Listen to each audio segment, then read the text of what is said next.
te parle dans le micro en même temps. Voilà. Mesdames et messieurs, bonjour. Un de test, essai de sonorisation. Voilà, c'est bon pour toi? Mathieu, c'est bon pour toi? Allez, on y va.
Okay, so welcome to After the End, the Forum on Imagining with Others. I'm Kristupas Sabolius. I'm a philosopher and educator. I'm representing the School of Creativity and Vilnius University Post-Authoritarian Landscapes Research Center, being an organizer of the event. And also, I would like to start by reminding you that you happen to come to the final and concluding event of the season of Lithuania in France. I have to say a very inspiring collaboration between two countries, two presidents, two governments, many institutions involved, as well as two cultural institutes, Lithuanian Culture Institute and the French Institute.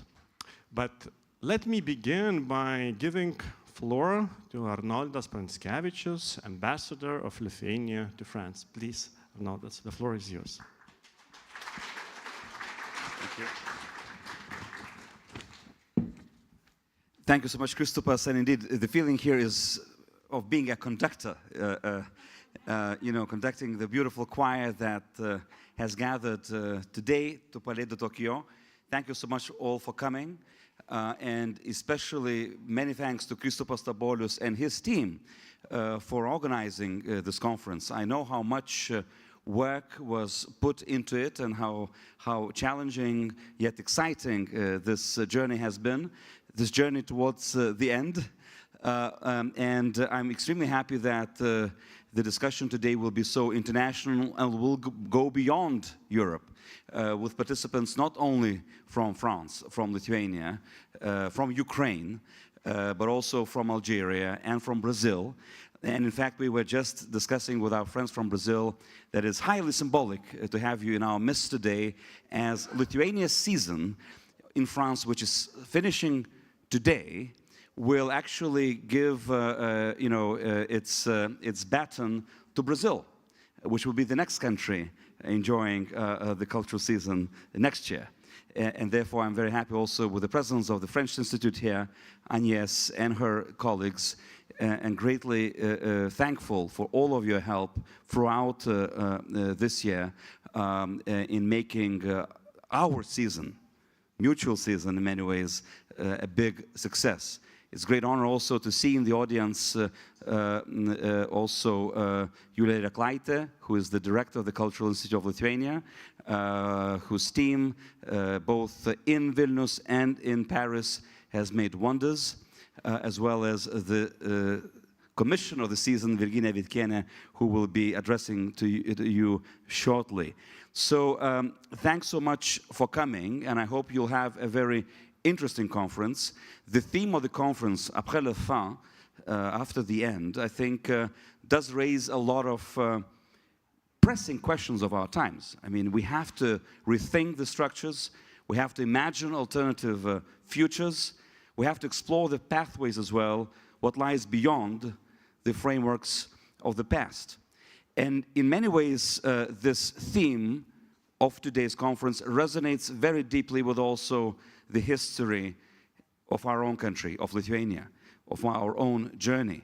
A nation that has navigated, as you well know, historical upheavals, and in many ways went from weakness to strength, from occupation and erosion from the map of the world, to resilience, to renewal, and to rejoining the family of Western democracies. Our history teaches us that endings are often the beginnings. And it is through creativity and critical inquiry that we discover those new horizons. Ladies and gentlemen, also we have to say today quite clearly that Russia's war against Ukraine is also a stark reminder of how colonial impulses persist in modern times. Lithuania and its Baltic neighbors, of course, are acutely aware of the dangers of imperialist ambitions. And we're not the only ones. The fear and the danger of imperialism is known to many of us. And therefore, this makes this conference also not just an intellectual exercise, but also a crucial way to imagine the alternatives to domination and exclusion, whether cultural, political, or ecological. And I think, and I hope, that also this conference will help us to find the transformative power of dialogue, bringing together diverse voices to shape a shared vision of what lies ahead. So as we gather here today to reflect on what comes after the end, let us remember that this question is not just intellectual, but also practical. The futures we imagine together today have the power to shape our world tomorrow. Thank you so much for this commitment to this endeavor, and I look really forward to hearing the ideas and concrete suggestions that will emerge from this forum. And once again, just like with this conference, so also with our season of Lithuania in France, the end is only the beginning. Thank you. Thank you, Ambassador, for these beautiful words. And just to remind you that we also have both sign language translation for those who need them. I think it's on the right side to be situated. And also we have English-French translation. So if you need that one, there is a device over there. Please ask the assistants and you will be provided. Next, please join me in welcoming Agnès Alfandari, Director of Mobilities and International Events at Institut Français. Please.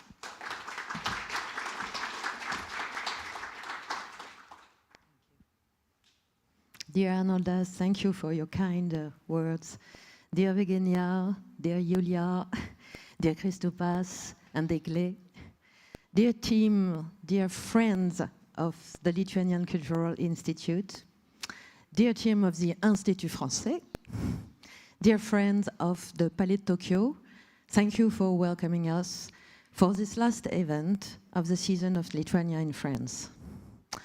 I'm both happy and sad to open the closing forum of the season, which happens after the success of 3 months of intense programming, including the current exhibition, like you can see here, Les frontières sont des animaux nocturnes.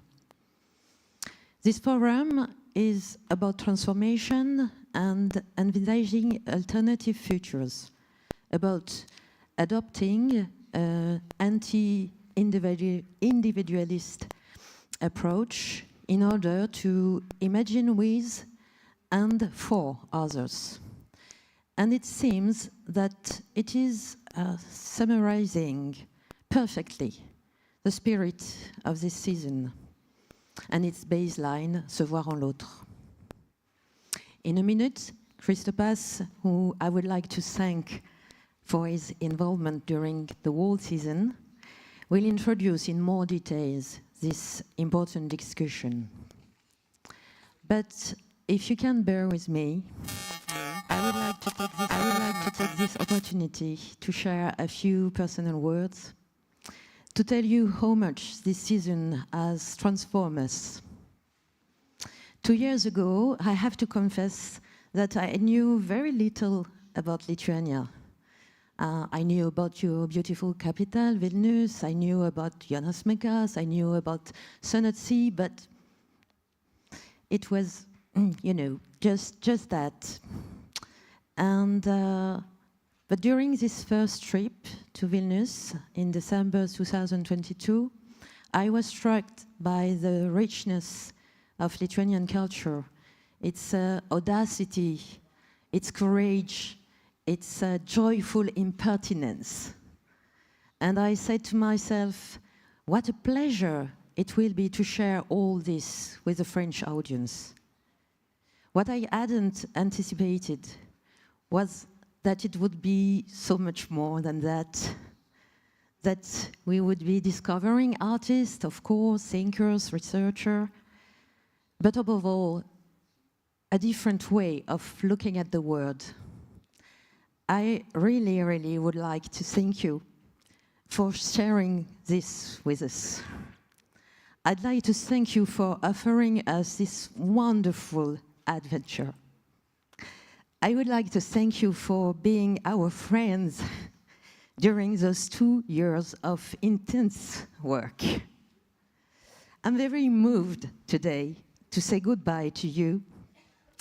Goodbye, but not farewell, because after the end, as you said, I wish us all desirable futures, of course, that will be built on the friendship we have forged.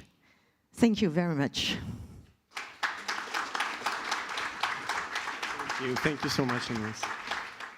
And finally, Virginia Vitkienė, who is the commissioner of our season, please. Thank you, Kristupas.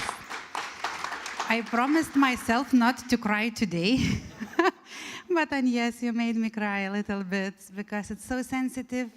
As the season of Lithuania in France and echo of France in Lithuania made us not only to encounter our realities and historical, cultural, social perspectives, but also to become much closer and to see each other in others' eyes, which our title suggested. And thank you everyone who was mentioned, Ambassador and Embassy, French Institute, Lithuanian Culture Institute, and all partners, especially for this latest day. Kristupas is responsible for, and Kristupas and his team, Kūrybingumo mokykla, the School of Creativity, helped a lot with our debate programs, analyzing, prospecting our visions, and we started the season with the conference at Sorbonne University, and we are finishing with the Forum for Future,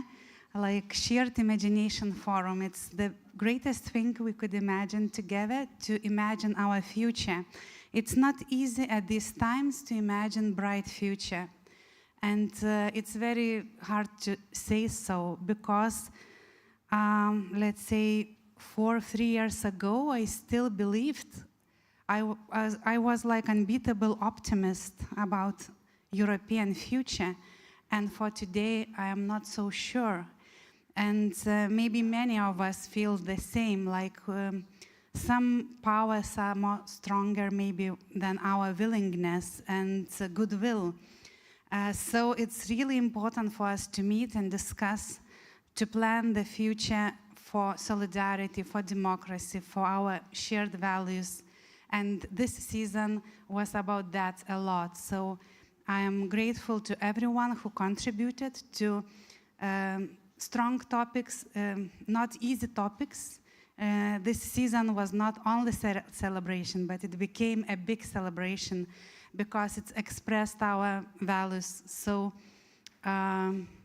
softly, let's say, through cultural approach, through exhibitions, talks, through theater plays. So it's my invitation to stay together and to be caring about each other always, wherever we be, in Lithuania, in France, in Brazil, Argentina, anywhere. We have to stay strong together to ensure the future for our children and other generations. Thank you.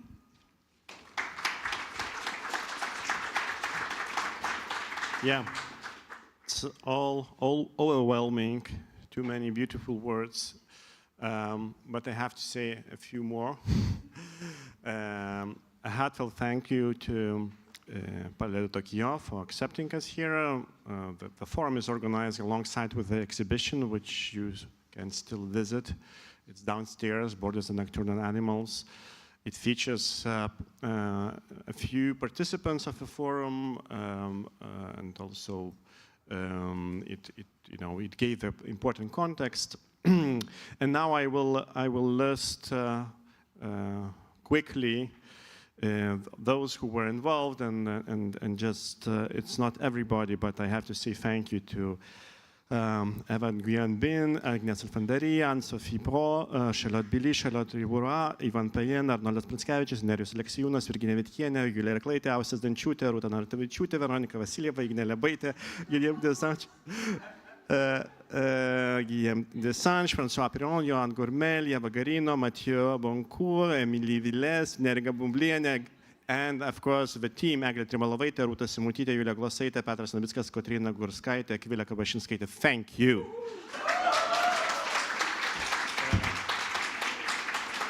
So I switched my role. The welcome part is over. Now I'm the speaker.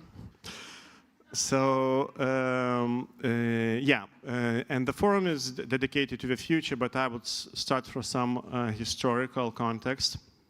From the 18th century, actually. The 18th century is a very crucial moment for the construction of colonial imaginaries, and you've been witnessing, even in the description of the event, that we will be speaking about the colonialism here.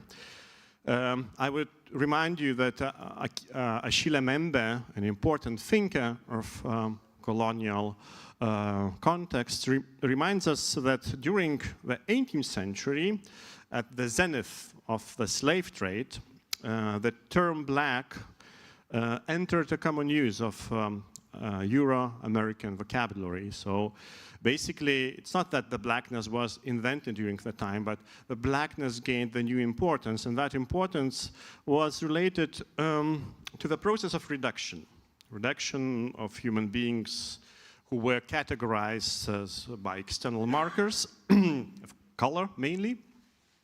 And those markers were charged with pseudo-biological significance. So there is this dual-sided fiction here, which is underscored by the role of imagination. Achille Mbembe puts it in very clear manner. He says, that basically in this construction, race operates as both material reality. You seem to be speaking about materiality, but in fact, what you're dealing with is the category of fantasy. So race is fantasized primarily.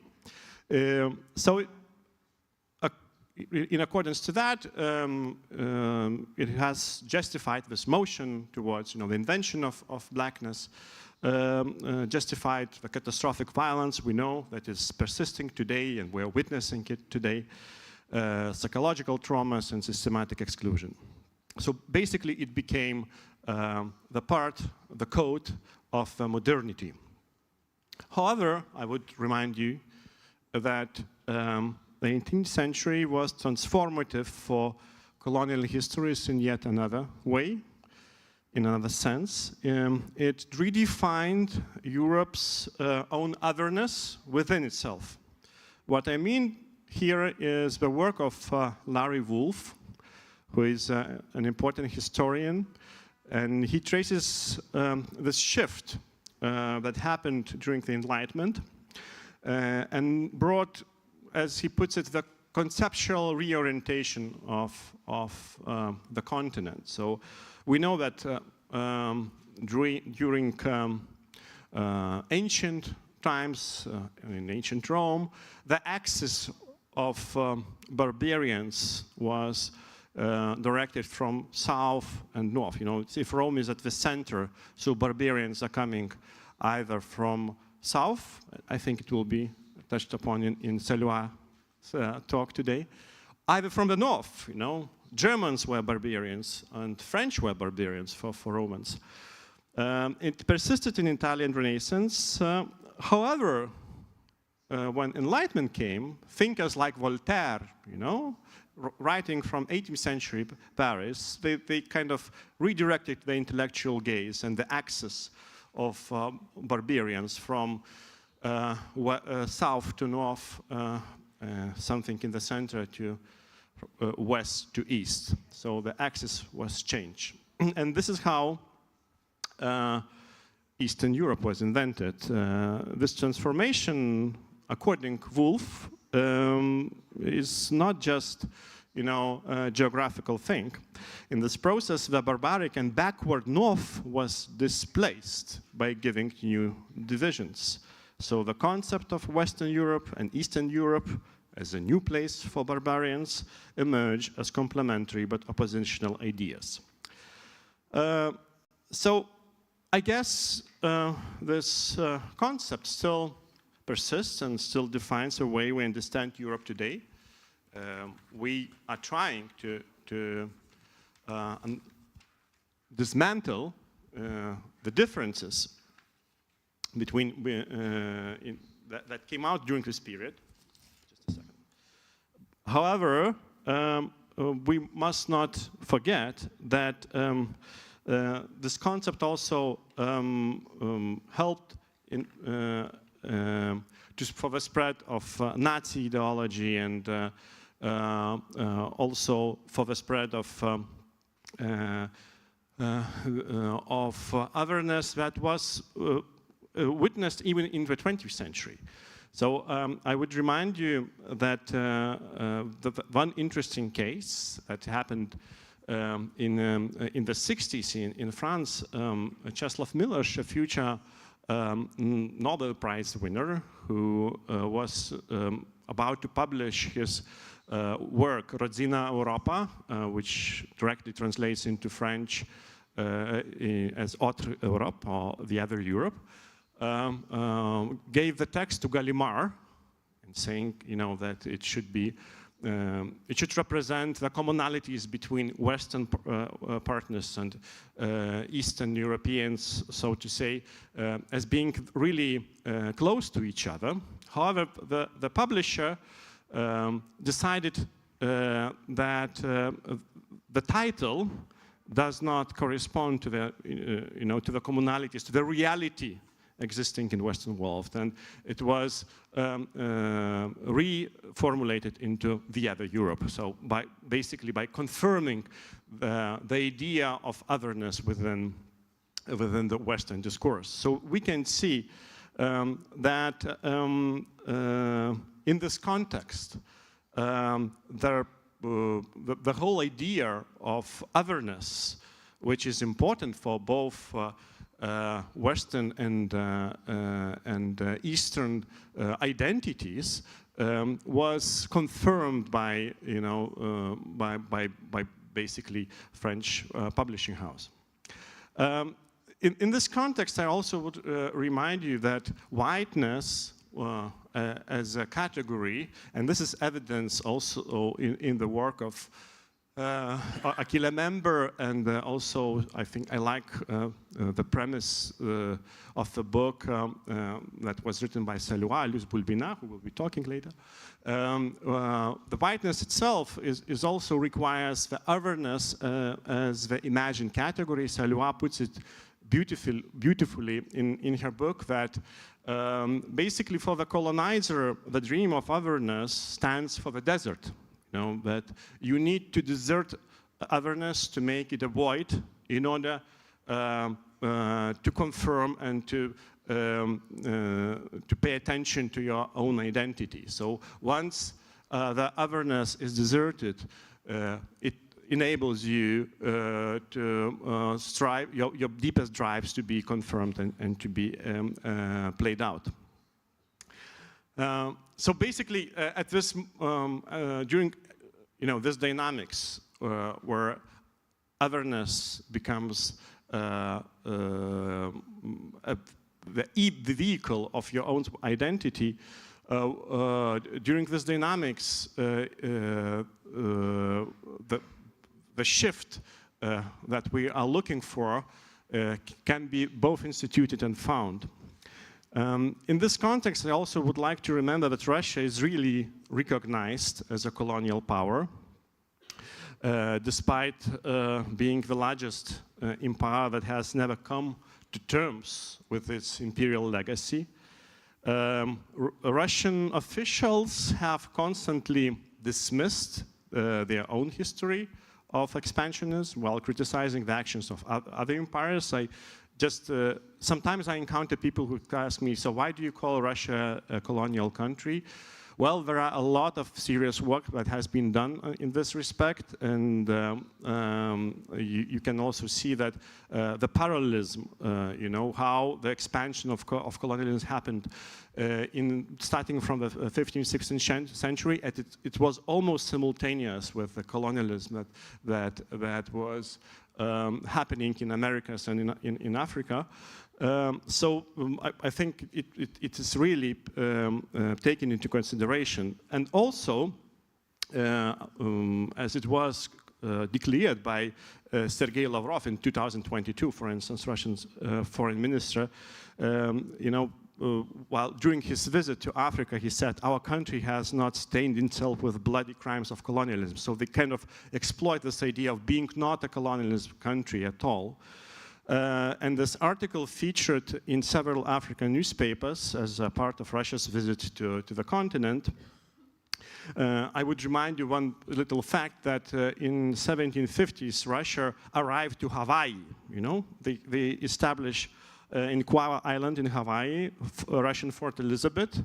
So it was in 1750. So basically, and just later, and Alaska as well, you know, was occupied by Russians during this process of colonialism. So I guess it's important to remind us also the other, you know, moment of the other aspect of cooperation between colonial powers. Today I saw the work of Nomeda and Gediminas Urbonas, who presented the work of Druzhba. It basically talks about infrastructure of colonial cooperation. You know, the pipe that goes from Siberia to Western Europe, and there is a lot of importance. We must not dismiss the importance of infrastructure. Which creates the framework for both our mental and material engagement. You know, so coloniality is pretty much based on infrastructure. And I also asked Bazdyrieva, who is among us, who is also the speaker. She emphasized that in her work, in her text, that Ukraine itself was conceived as a place of inexhaustible resources, capable of feeding entire world. And this moment of resourcification in a process of legitimizing the commodification of nature and also, of course, of environmental system, but also the process of development of biopolitical apparatuses towards people, it still governs us, you know, it still pays an enormous importance to the ways we conceive and interact. And of course, for instance, Nord Stream was the same kind of a project. Gilles Deleuze once remarked, in French it would be, si vous êtes pris dans le rêve de l'autre, vous êtes foutu. If you are trapped in the dream of the other, you are done, to put it lightly. It is very difficult to escape the framework of whatever imaginary reality that you are put in. You know, the colonial imaginaries are also very challenging. The colonizer's gaze continues to shape our behaviors and orientations. Even formal liberation has been achieved, and as it was reminded by Luba Jurgenson, another speaker of our forum, the past is always instrumentalized to shape the future. And also the myths of origin, and you know, looking to the past through the myths of origin, through narratives that are considered to be founding ones, are very dangerous. So it's evident in Putin's rhetoric, but it's evident and also in other extremist political agendas. And it can be swiftly transformed into extermination political agendas that aim to justify the war and so on. You know, Umberto Eco once said that enemies are important and they are most potent forces to provide strong identities, you know.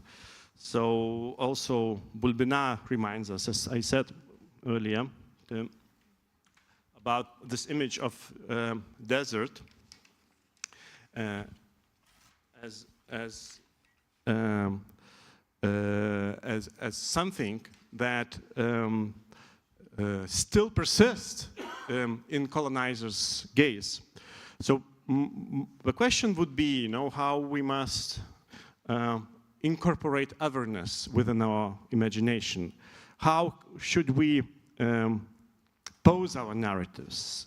What does our narratives do to other perspectives? In this sense, I think rather than relying on the stories of origin, we may learn to live in the state of afterwind. And I know that it's not an easy task. It is the state of those who have suffered genocides and extinctions. We shouldn't be naive in the first place. I rely here on Eduardo Viveiros de Castro and Déborah Danowski work, who have showed that indigenous people of America survived multiple ends of the world. They are the experts of the ends of the world, so basically we must take them seriously and learn from them in the first place. And I suppose it is what unites those in Ukraine, in Gaza, in Syria, in Mali, in Georgia now, those who are suffering authoritarian measures aimed at exterminating identities, aimed at reducing the subjectivities, and in many places of the world, suffering from these atrocities that fall outside colonial hegemonies.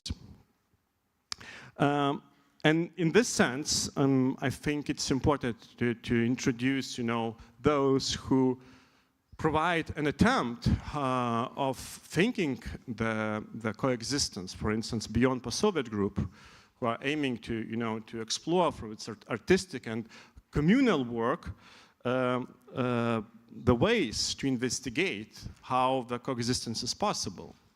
And also Nomeda and Gediminas Urbonas work on swamps, as pedagogy, as a metaphor, but also as an environment to think of symbiotic ways of coexisting. I guess all these important cases mark the landscape of our discussion. How can we place our discussion, and how can we look into the shared imaginaries? Let me finish with one small example from my current research and writings that has landed also in the exhibition downstairs. You may visit, and you may hear on the bench of Beyond Post-Soviets me talking about the vampire squid from hell. What is the vampire squid and why it is important for me in this context? It's a book by Willem Flusser, an important media figure, but at a certain stage of his work, he wrote a philosophical fiction on Vampira totis infernalis. If you translate it directly from Latin, it says vampire squid from the hell. It's a creature, and it's an actual species which lives in the aquatic zone, 600 meters or even deeper. And this creature you can never meet, because if you go down there, you will be pressed to death, or if the vampire squid ascends to the surface due to the pressure and due to the changed milieu and circumstances, it will, the creature will die. So it's the otherness you cannot meet. It's the otherness that you are not in the position to encounter directly. And I guess it's a good premise. It's a good premise to think of how to incorporate otherness, which you will never meet. Actually, you will never understand it, and you won't feel empathy because you cannot look into this, of that creature. So this creature is figuratively and literally separated from us by the abyss. I think this radical otherness lacks everything. It's common experience, the crossover of habitats, of cultures. I mean, we don't have enough scientific data still to this time to recognize vampire squid as a candidate for analysis. However, this distance is at the same time a chance of emancipating imagination, which aims for an impossible narrative. But this narrative has a very critical analytical take. In Flusser's book, the squid becomes almost another human being, another human, a doppelganger, anthropomorphized entity, if you wish, existing upside down in another side of the world. But one thing remains clear: it should be taken seriously. It should be analyzed in the most precise, scrutinized way possible. He says, despite the barrier that separates us, Vampiratotis is not unknowable. He is not strange to us. He can be imagined and conceived. So I think this treatise, by offering philosophical fiction to the details of a squid's world, and he extends the genesis, the biological existence, the thinking, the philosophy of vampire squid, the social life, the culture, the sexual life of vampire squid. This journey into imagination shows that, well, maybe there are a lot of fictional elements, but these fictional elements put the emphasis on the network of relations, which is important in constituting the well-being of that entity, So when we think of entities in relation to relations, I think it was well described in the thinking of Bruno Latour and Gilbert Simondon, the thinkers I rely frequently on, that the essences may not be transparent to us, but the relations we find those agencies in, they can be the subject to of our attention, And I guess it unleashes this process, it unleashes the kind of imagination which has both ethical, political, sometimes even scientific take. It has some critical elements, and it's dedicated to grasp the complex web of relations inherent in the existence of those who are the most distant from us. And this exercise sometimes is even helpful in understanding those who are the closest to us. Sometimes we dismiss our capacity of seeing others as being in the very complex web of relations. This is no simple undertaking, I agree, but this is what drives me in my research, and I believe it is precisely the challenge that awaits us in the aftermath of the end. Thank you so much.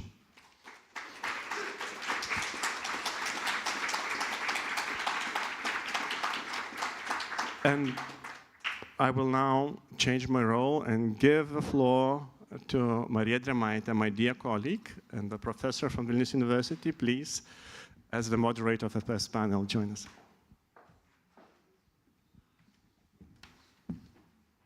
Good afternoon. Thank you, Kristupas, for inspiration.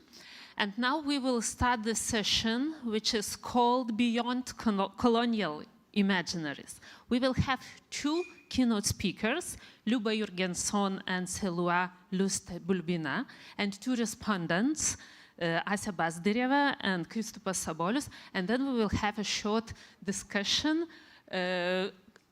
reflecting on what we have heard. So I would like to invite Luba Jurgenson on the podium.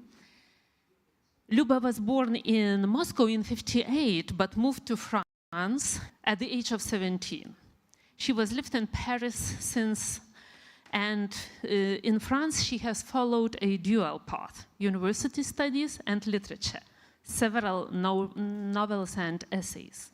She is currently professor of Russian literature at Sorbonne University and director of the Research Center on Cultures and Societies of the Balkans, Central and Eastern Europe. She has published several essays related to camp literature, including testimonies about Gulag. Her latest book focuses on Russian aggression against Ukraine. It's called When We Woke Up, the night of February 24, 2022. And in her essay, she showed borders are nocturnal animals. They move while we sleep. We should always be vigilant. You can recognize this phrase, which became the title of the exhibition Les frontières sont des animaux nocturnes, Sienos yra naktiniai gyvūnai, of the Lithuanian artist on show here at the Palais de Tokyo next door. And I hope we will be able to visit this. Luba, you are welcome with your speech.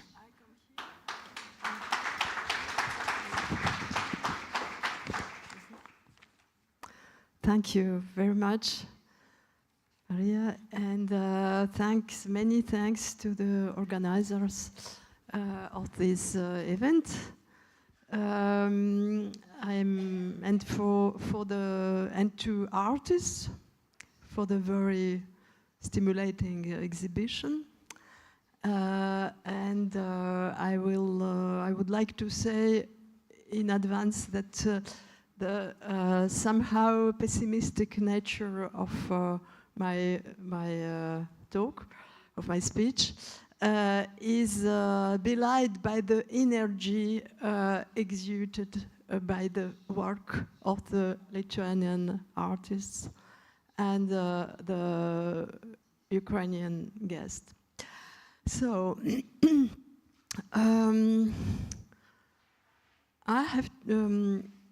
I have to say that the topic of the symposium was really challenging. How can I approach it? Is it as a researcher reflecting on representations of time in culture, as a writer who contribute to creating these representations, or as a citizen who live among these representations? The future is like the horizon. It recedes as I move forward. This line, which at this moment limits my field of vision, I can't go beyond it. I can only invent what lies beyond it. And it happens that the horizon narrows, that it's blocked, that the present tightens. This is the case at this moment because Europe is at war. Europe's future depends on the outcome of the war in Ukraine. And not only cannot we see into the distance, we cannot even see two steps away. Our future is shrouded in mist. It is in these conditions that we need to summon our imagination of the future. It is a difficult task. Perhaps the vast horizon is always an illusion. The war in Ukraine had been going on for 8 years, and we hadn't noticed it. We, that is the majority of the population, and at least in France, we saw little or nothing of the wars in Chechnya. We saw little or nothing of the war in Georgia.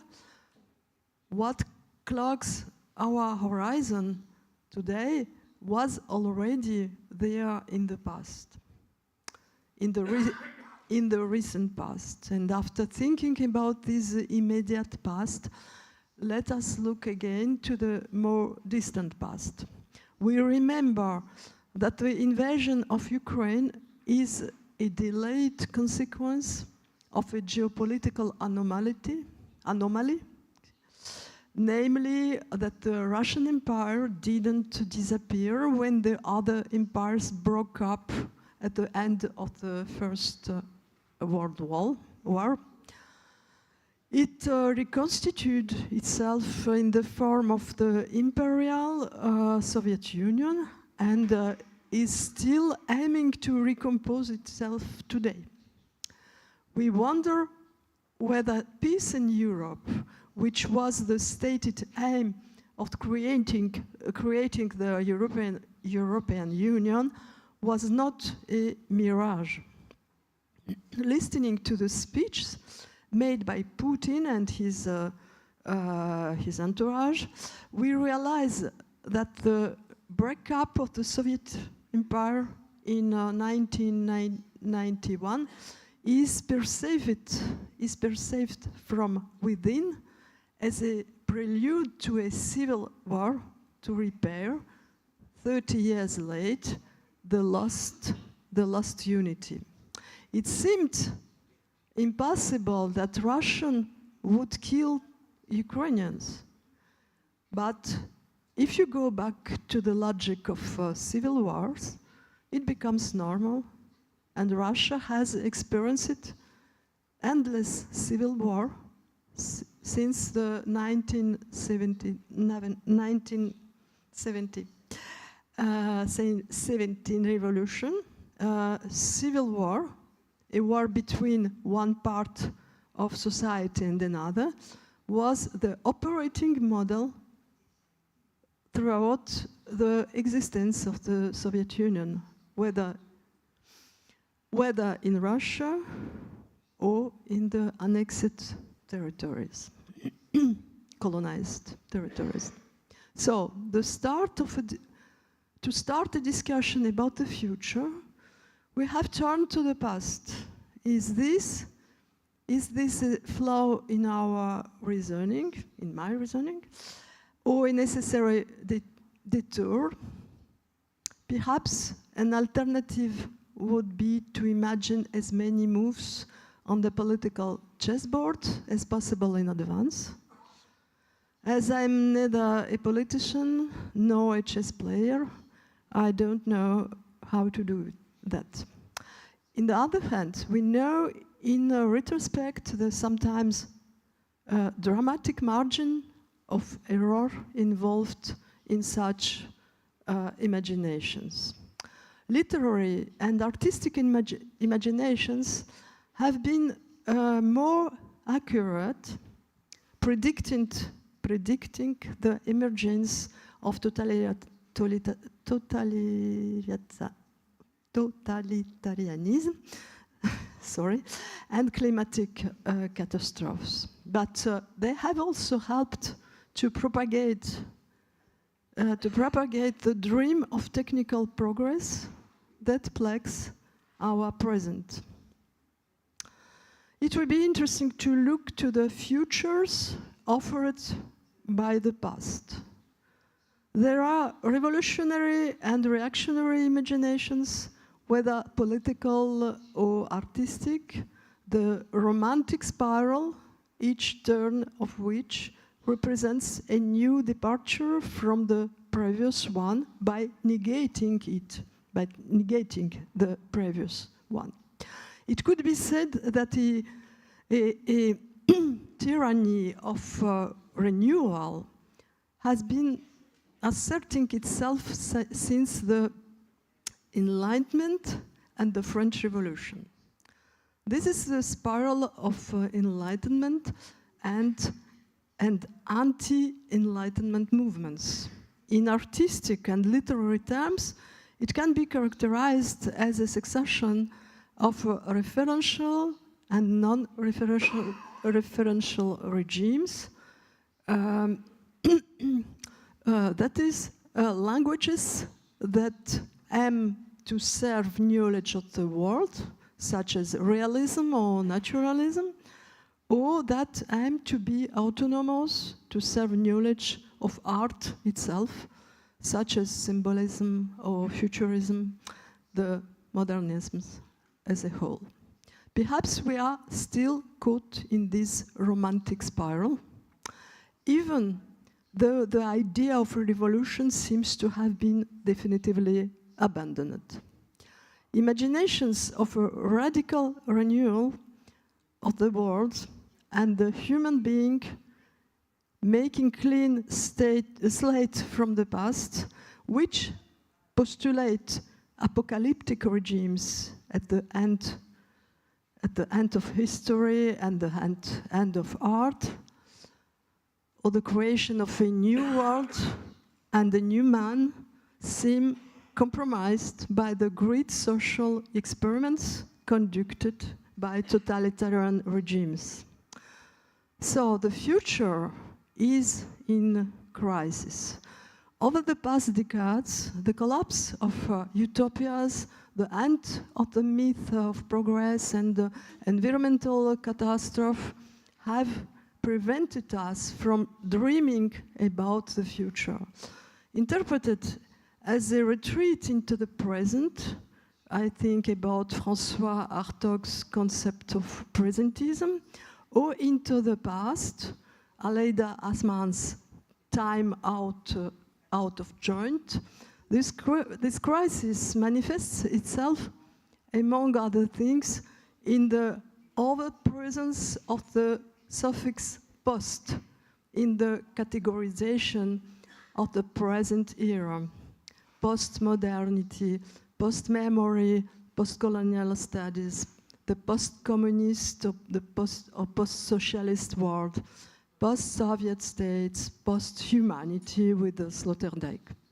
The post proclaim the radical end of the previous period on a revolutionary model, but in contrast to revolutionary thought, reduce the idea of renewal to positioning with regard to the posterity of past phenomena in the present on a sort of reactionary model.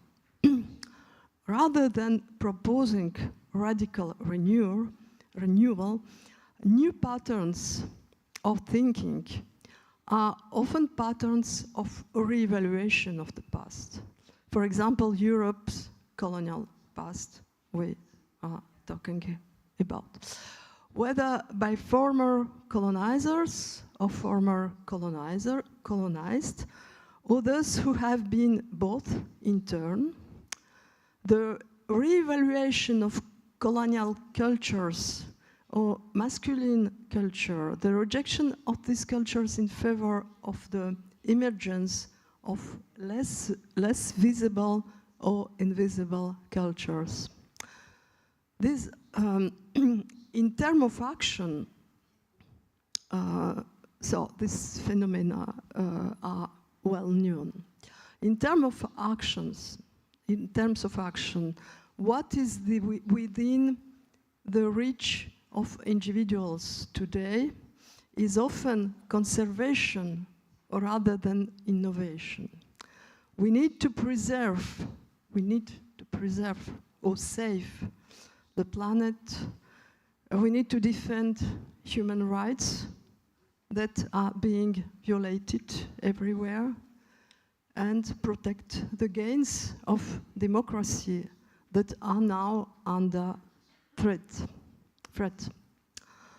The future seems to be in a dispute between those who wish to safeguard what is most precious to humanity and those who wish to return to earlier authoritarian or imperial forms of social and state life.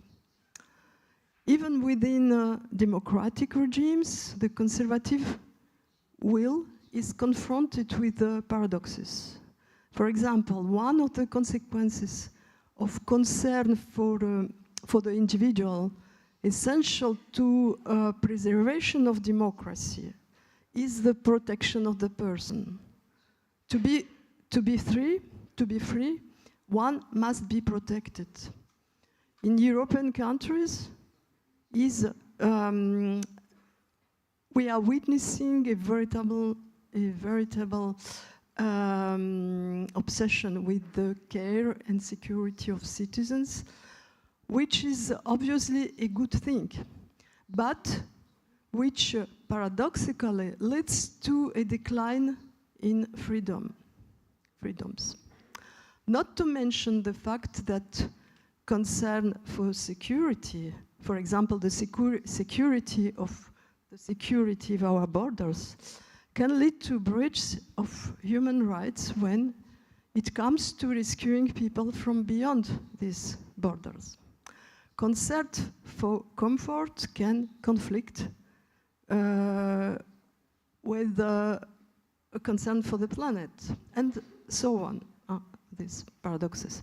The crisis of the collective future certainly affects imaginations in both democratic countries and authoritarian regimes, but not in the same way. Authoritarian, totalitarian and terror regimes always have a bright future to propose, around which they mobilize the population. Often they only have a future to propose, to which they sacrifice the present and the present generation. When this future fails to materialize, they look for an internal or external enemy, unleashing terror or war or both. Every crisis of a promised but unfulfilled future, for example, in the Stalinist Soviet Union, has coincided with a new wave of repressions. The crisis of ideology at the end of the Soviet regime resulted in the war in Afghanistan. With the hardening of the Putin regime, a clearly defined future has emerged. That of a strong Russia placed in the center of Eurasia, and no longer on the periphery of Europe. It is in the name of this future that men are being sent to fight in Ukraine. But it's clear that this future is based on the paradigm of revenge. It refers to the greatness of the past, that of the Russian Empire and the Soviet Union. It's about recovering lost territories, repairing the humiliation of defeat in the Cold War. In short, restoring the empire. This regime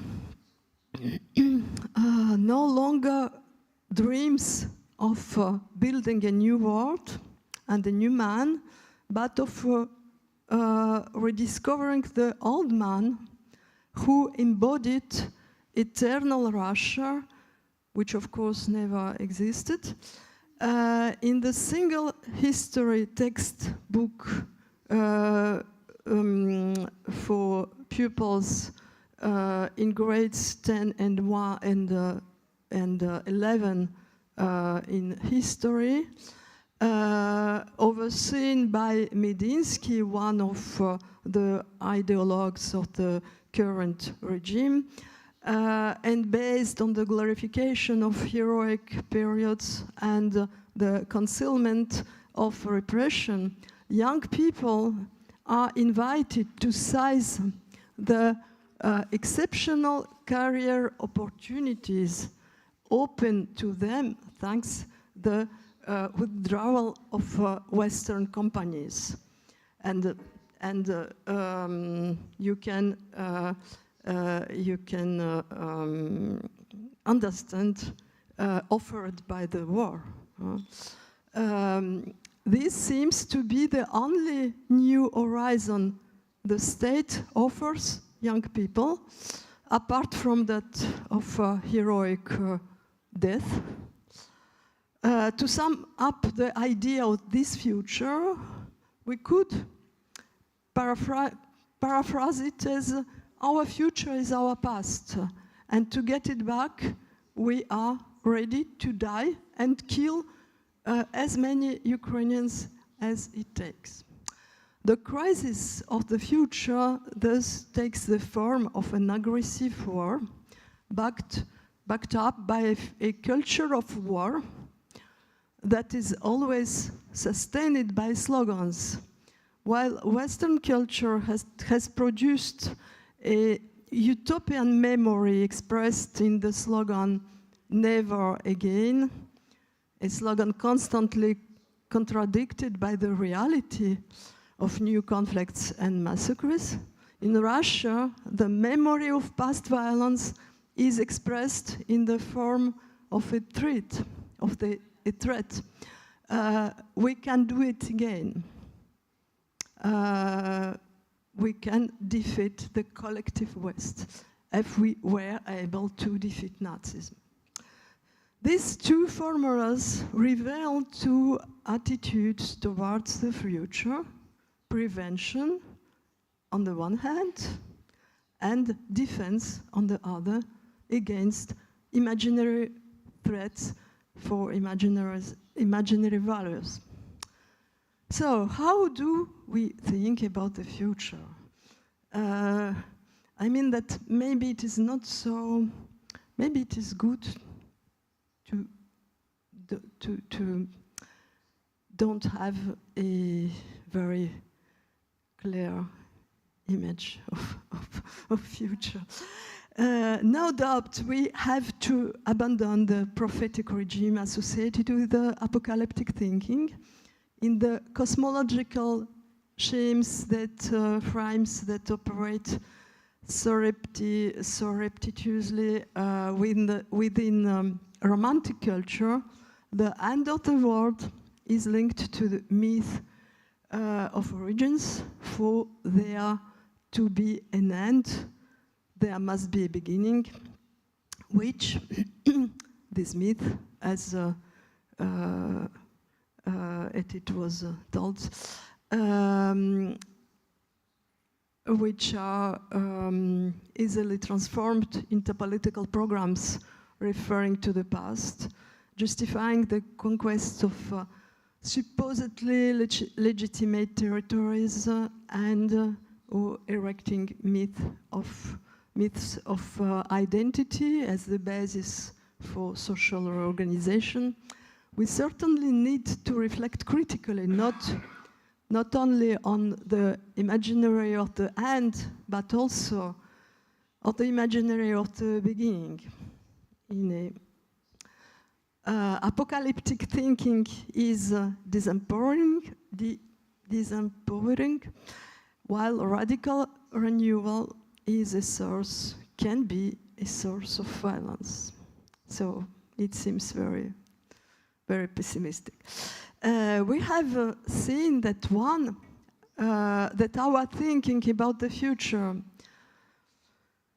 seeks support in the past. How this continuity with the longer 20th century can be harmonized with the intuition and the realization that since February 24, we no longer live in the same world.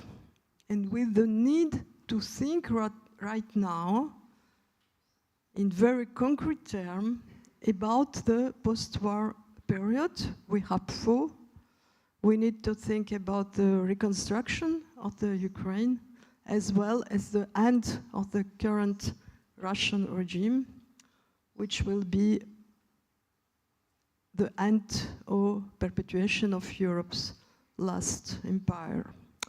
We need to think about the changes, the shifts brought about by this war, not only on a geopolitical level, but also in the human sciences, in the arts, and so on. Yet, the world ends and begins at every moment, with every action of every individual, human or non-human. How can we think about this fluidity and its variation in scale from the macro to the micro? Perhaps the crisis of the future is, above all, a crisis of language and vision.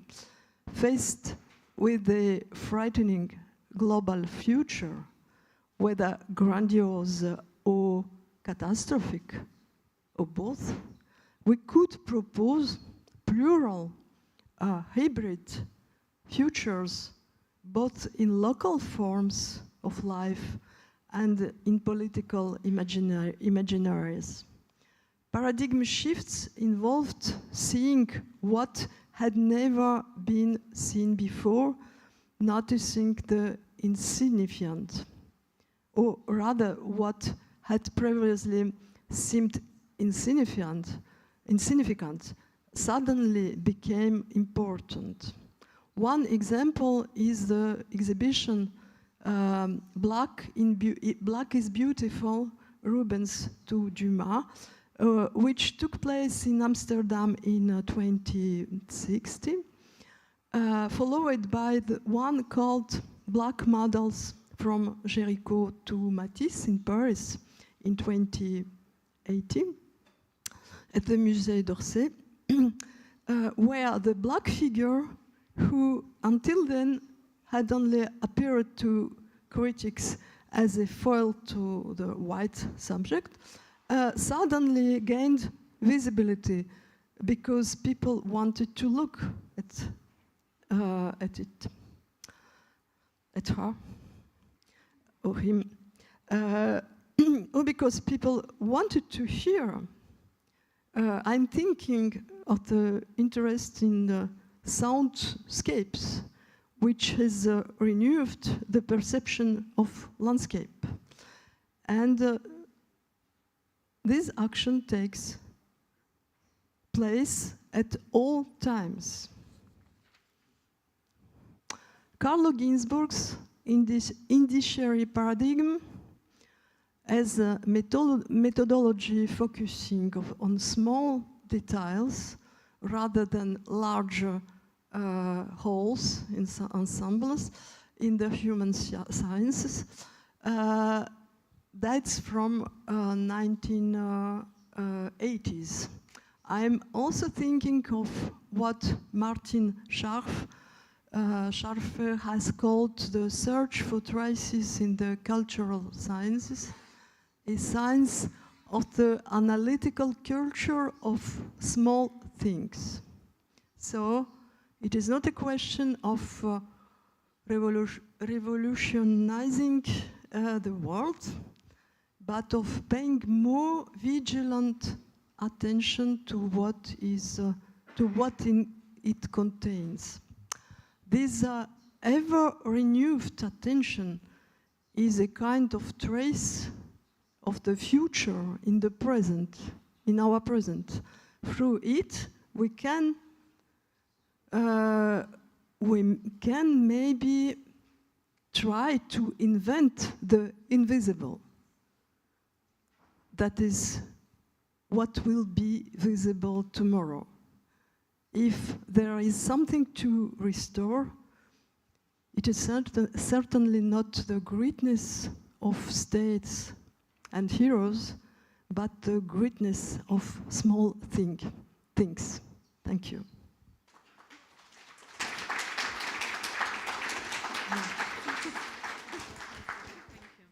Thank you, Luba.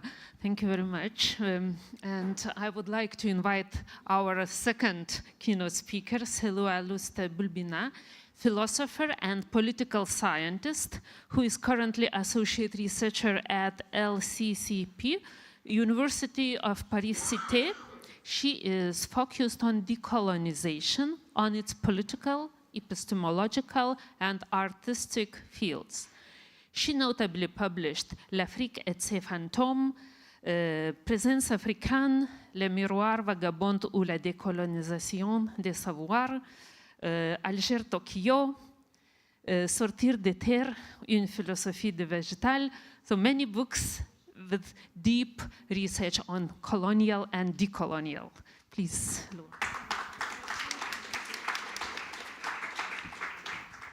Thank you for this invitation. I will switch from English to French. Et le titre de ma communication, c'est « Une maison à la plage n'est pas un rêve ».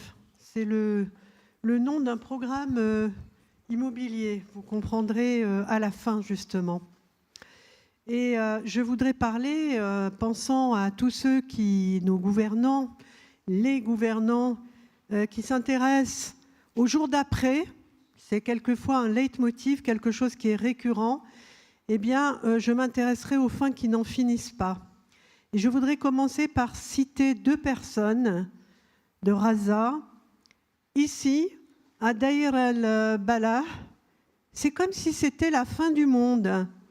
Il n'y a pas de place pour planter une tente. On doit s'installer près de la côte. On doit protéger nos enfants des insectes, de la chaleur. Il n'y a pas d'eau propre, pas de toilettes. Et pendant ce temps, les bombardements incessants se poursuivent. On a l'impression d'être des sous-humains ici. La deuxième citation est la suivante. « Mon corps a survécu, mais mon âme est morte avec mes enfants. Elle a été enfouie sous les décombres avec eux. » Il existe donc, on le sait, de multiples fins ou termes, à commencer ici pour moi par la fin des luttes pour les indépendances, synonyme de victoire sur l'impérialisme et le colonialisme. C'est côté colonialiste la fin des colonies. Et côté colonie, parce qu'elle avait nécessité une lutte, et parfois une lutte armée comme au Vietnam, en Algérie ou au Cameroun, l'indépendance a été éprouvée comme la fin d'un combat. Enfin, l'indépendance. Que se passa-t-il après? En Asie, la guerre d'Indochine dure 8 ans, 1946-1954. Mais la guerre du Vietnam lui fait immédiatement suite, 1955-1975. 28 ans de souffrance d'affilée. En Afrique, la guerre d'indépendance du Cameroun dure 5 ans, 1955-1960, mais se transforme en guerre civile, 1960-1971, soit 16 années de combats armés. La guerre d'Algérie dure également 8 ans, 1954-1962. 3 ans après l'indépendance, en 1965, un coup d'État militaire renverse le gouvernement. Excusez-moi, mais il y a une lumière là, c'est presque impossible de rien voir. Surtout avec des lunettes.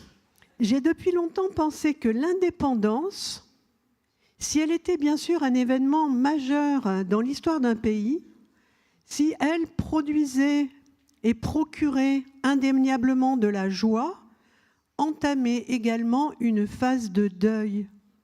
Il est paradoxal de concevoir les choses ainsi, mais ce serait oublier sur le plan objectif qu'une indépendance est la fin d'un monde réel que l'indépendance est la fin d'un monde réel et que rien ne garantit que le monde d'après, dont on n'a encore aucune idée, sera véritablement nouveau ni meilleur.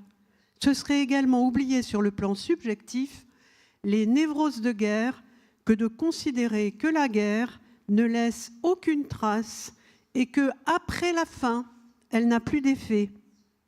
C'est encore plus vrai lorsque les combats continuent autrement. Mais il y a des guerres sans fin. C'est le titre qu'Anne-Levallois donne au texte qu'elle publie dans le livre noir de Gaza, publié au Seuil en octobre 2024. L'objectif actuel de l'extrême droite israélienne, terminer la guerre de 1948. Voici qui désigne un commencement. Que s'est-il passé cette année-là? Dans le nettoyage ethnique de la Palestine, l'historien israélien Ilan Pappé précise qu'entre 1947 et 1949, Plus de 400 villages palestiniens ont été détruits, et sans parler des civils qui ont été tués, près d'1 million de Palestiniens ont alors été chassés de leurs terres. Cet exil est nommé Nakba, catastrophe. En août 2024, le bilan des morts à Gaza s'est élevé à plus de 40 000 personnes et 10 000 personnes étaient portées disparues, sans même parler des blessés. La guerre contre les Palestiniens est interminable. Pourquoi ? Parce qu'elle est conçue pour durer. Tant qu'il existera encore des Palestiniens, autrement dit des limites vivantes, autrement dit des vies humaines, face à l'emprise israélienne sur les territoires autrefois palestiniens. C'est pourquoi il faut ici rappeler la troisième guerre punique, dont le programme était comparable à celui donc qui s'accomplit aujourd'hui à Gaza, Delenda Carthago Est. En 147-146, Carthage, ancienne colonie phénicienne, est prise d'assaut par les soldats romains, mise à sac et totalement détruite. Il ne reste que des ruines. Les Romains n'estiment pas les Puniques. Ils les considèrent comme perfides et malhonnêtes, à l'instar des Orientaux.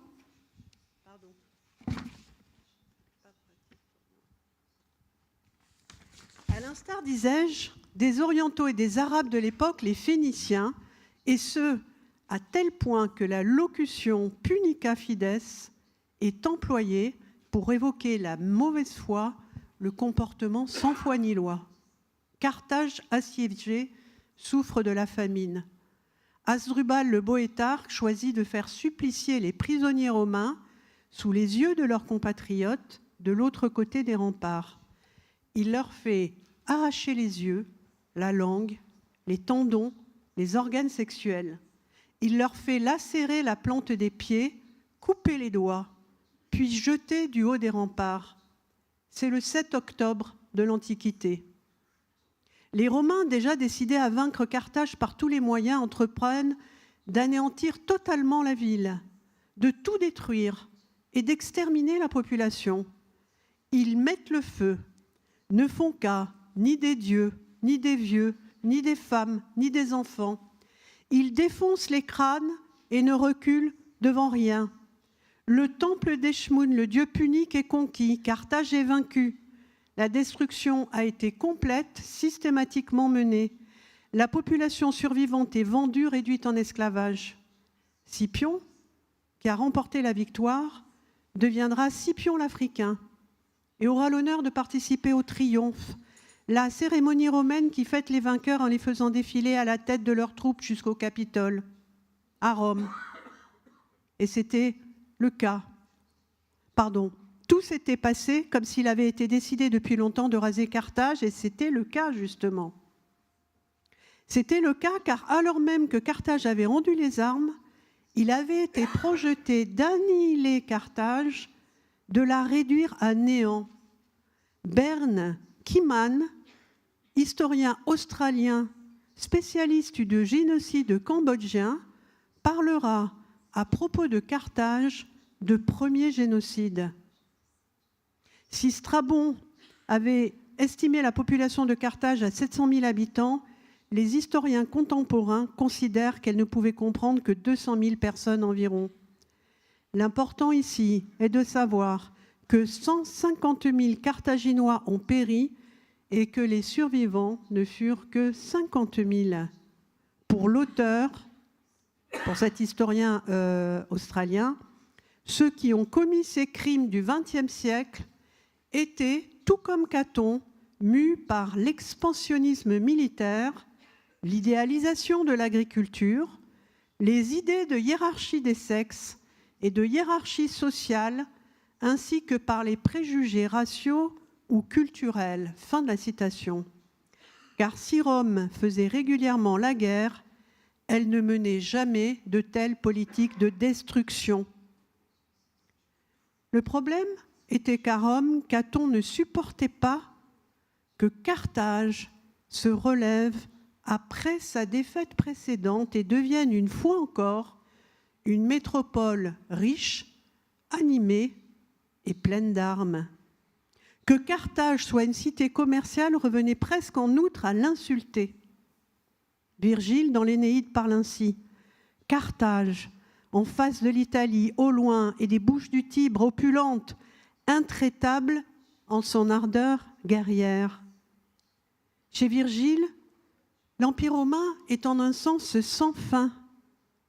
Un spécialiste d'histoire ancienne soutient que, je le cite, « Il ne fait aucun doute que la mauvaise foi des Romains joua un rôle de premier ordre dans l'enchaînement des événements. » Disant cela, il met le doigt sur un mécanisme colonial. Au fond, les capitales coloniales apparaissent toujours du point de vue des puissances impériales qui entendent les dominer à n'importe quel prix et en dépit de l'évidence, impures, souillées, perverties. Ce qui était vrai de Carthage vaut aujourd'hui pour Gaza. La faim n'est-elle pas déjà derrière nous, dans le passé, même récent, avec la destruction systématique d'un minuscule territoire dont le dynamisme est apparu pour la métropole impériale Jérusalem comme percée, une contestation de la politique israélienne? La politique de la terre brûlée est en effet typiquement coloniale, car aucun négociateur, aucune négociation, aucun accord n'est envisagé entre métropole et colonie, contrairement au dialogue. Je rappelle quand même que dans le cas français, nous devons à Pierre Mendès France, donc, les premières rencontres secrètes entre Israéliens et Palestiniens au château de Montfrin dans le Gard, je ferme la parenthèse. Ne reste que le rapport de force.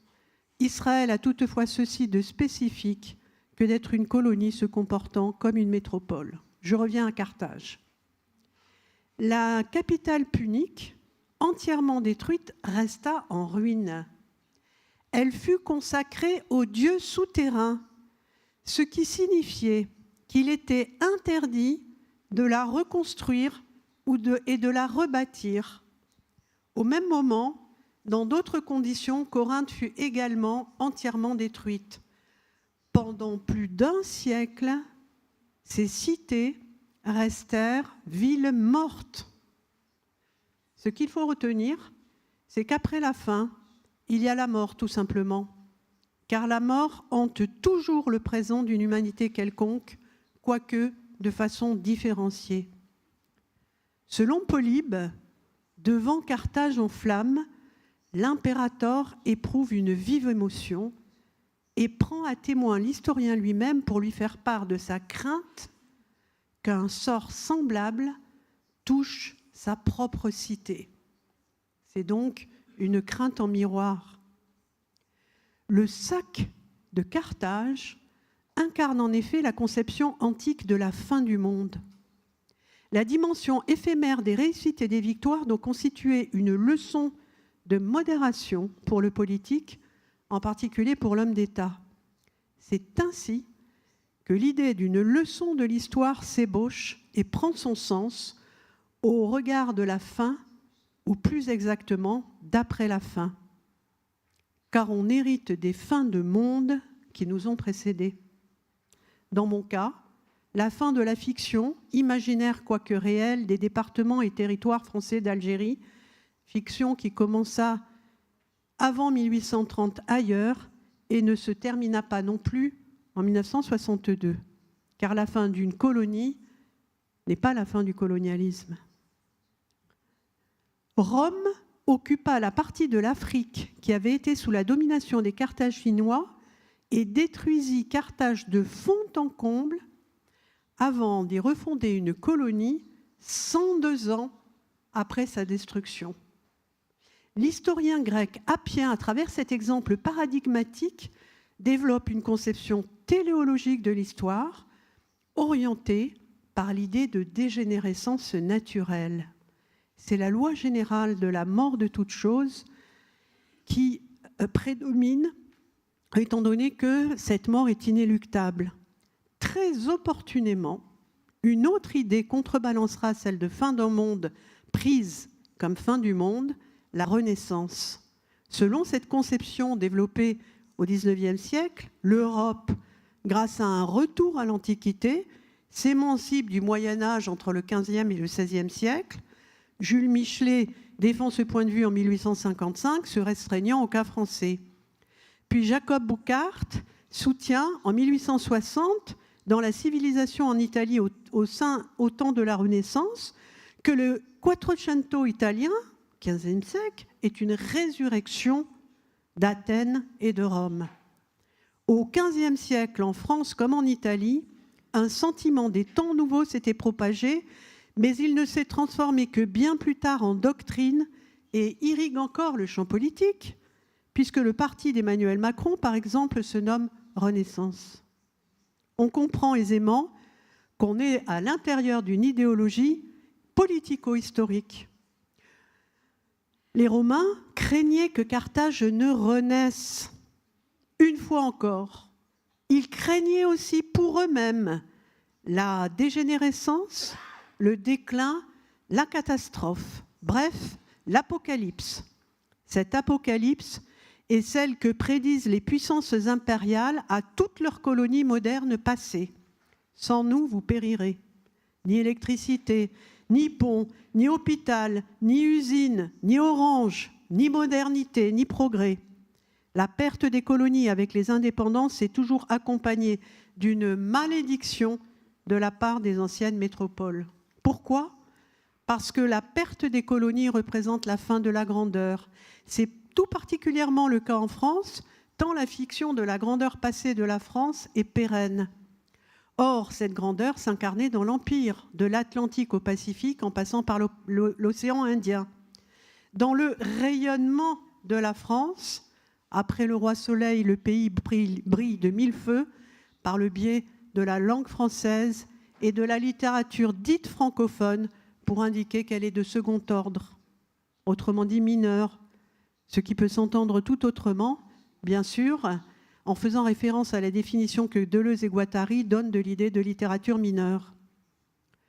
Une littérature qui subvertit la littérature majeure. La malédiction porte au fond sur la valeur. Que vaudront ces pays du tiers-monde à l'époque avec leur sous-développement structurel ? Ces pays ne seront rien. Et tout fut fait pour qu'ils n'existent pas effectivement et restent inexistants. Extractivisme intensif dominé par l'Occident, imposition de normes faites par et pour l'Occident, guerres intestines sans fin et primat du militaire sur le politique, voire le Sahel contemporain, action diplomatique en tout genre pour affaiblir sur la scène internationale les voix de la majorité des pays du monde, maintien d'un Conseil de sécurité de l'ONU restreint à l'entre-soi des grandes puissances, en tout cas les grandes puissances du passé, puisque ses membres permanents sont la France, les États-Unis, la Russie, la Chine et le Royaume-Uni, qui disposent d'un droit de veto. 5 pays ont ainsi plus de pouvoir que tous les autres. Tout se passe comme si, n'oublions pas Gaza, la fin était aussi un perpétuel recommencement de l'ancienne structure coloniale, ce qu'on appelle colonialité. Subordonner certains États et certaines populations, et certains seulement, c'est faire en sorte que la fin réelle des colonies ne soit pas la fin véritable pour les métropoles ou les anciennes métropoles impériales. Côté colonie et post-colonie, c'est la raison pour laquelle Cheikh Anta Diop a lui aussi posé en 1948 la question de la Renaissance. Quand pourra-t-on parler d'une Renaissance africaine, s'interroge-t-il. Comment se relever quand on a été complètement détruit objectivement et subjectivement ? Comment les Palestiniens vont-ils pouvoir survivre à la nouvelle catastrophe qui s'est abattue sur eux ? À Gaza, le gouvernement israélien mène une guerre sans limite et sans fin avec la complicité active ou passive de la plupart des pays occidentaux, à commencer par les États-Unis, la France et l'Allemagne. C'est pour cela que la majorité des juges de la Cour internationale de justice a demandé à Israël, le 26 janvier dernier, d'empêcher tout acte de génocide.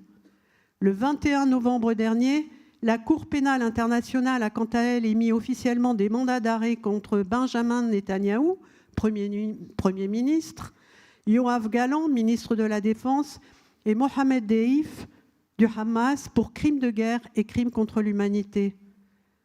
Le 17 décembre de l'année dernière, en 2023, un promoteur immobilier, Haré Zahav, a publié son projet pour bâtir sur les ruines de Gaza, c'est-à-dire après la fin. Il a imaginé le jour d'après une maison à la plage n'est pas un rêve. Nous, l'entreprise, je le cite, Montagne Dorée, sommes en train de travailler pour préparer le terrain pour un retour à Gush Katif. Un certain nombre de nos employés ont commencé à travailler sur la remise en état, le déblaiement des débris et l'expulsion des squatteurs. Nous espérons que dans un proche avenir, toutes les personnes enlevées seront ramenées chez elles en toute sécurité, que nos soldats entreront chez eux et que nous pourrons commencer la construction dans toute la région du Gush Katif. Il a reconnu engager une campagne de sensibilisation. Bien, l'urgence, c'est justement d'empêcher la faim, c'est-à-dire de stopper le génocide à Gaza et tous ensemble. Je vous montre là l'image du projet.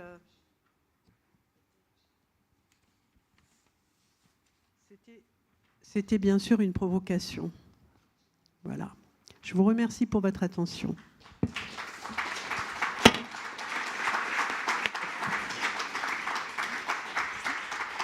Merci.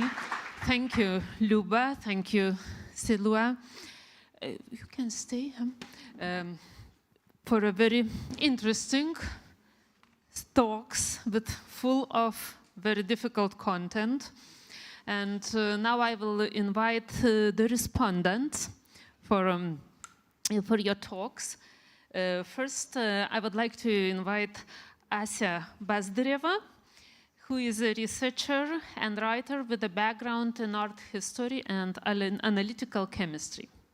Her work focuses on the relationship between socio-technical imaginaries and bodies and lands that are rendered as resources.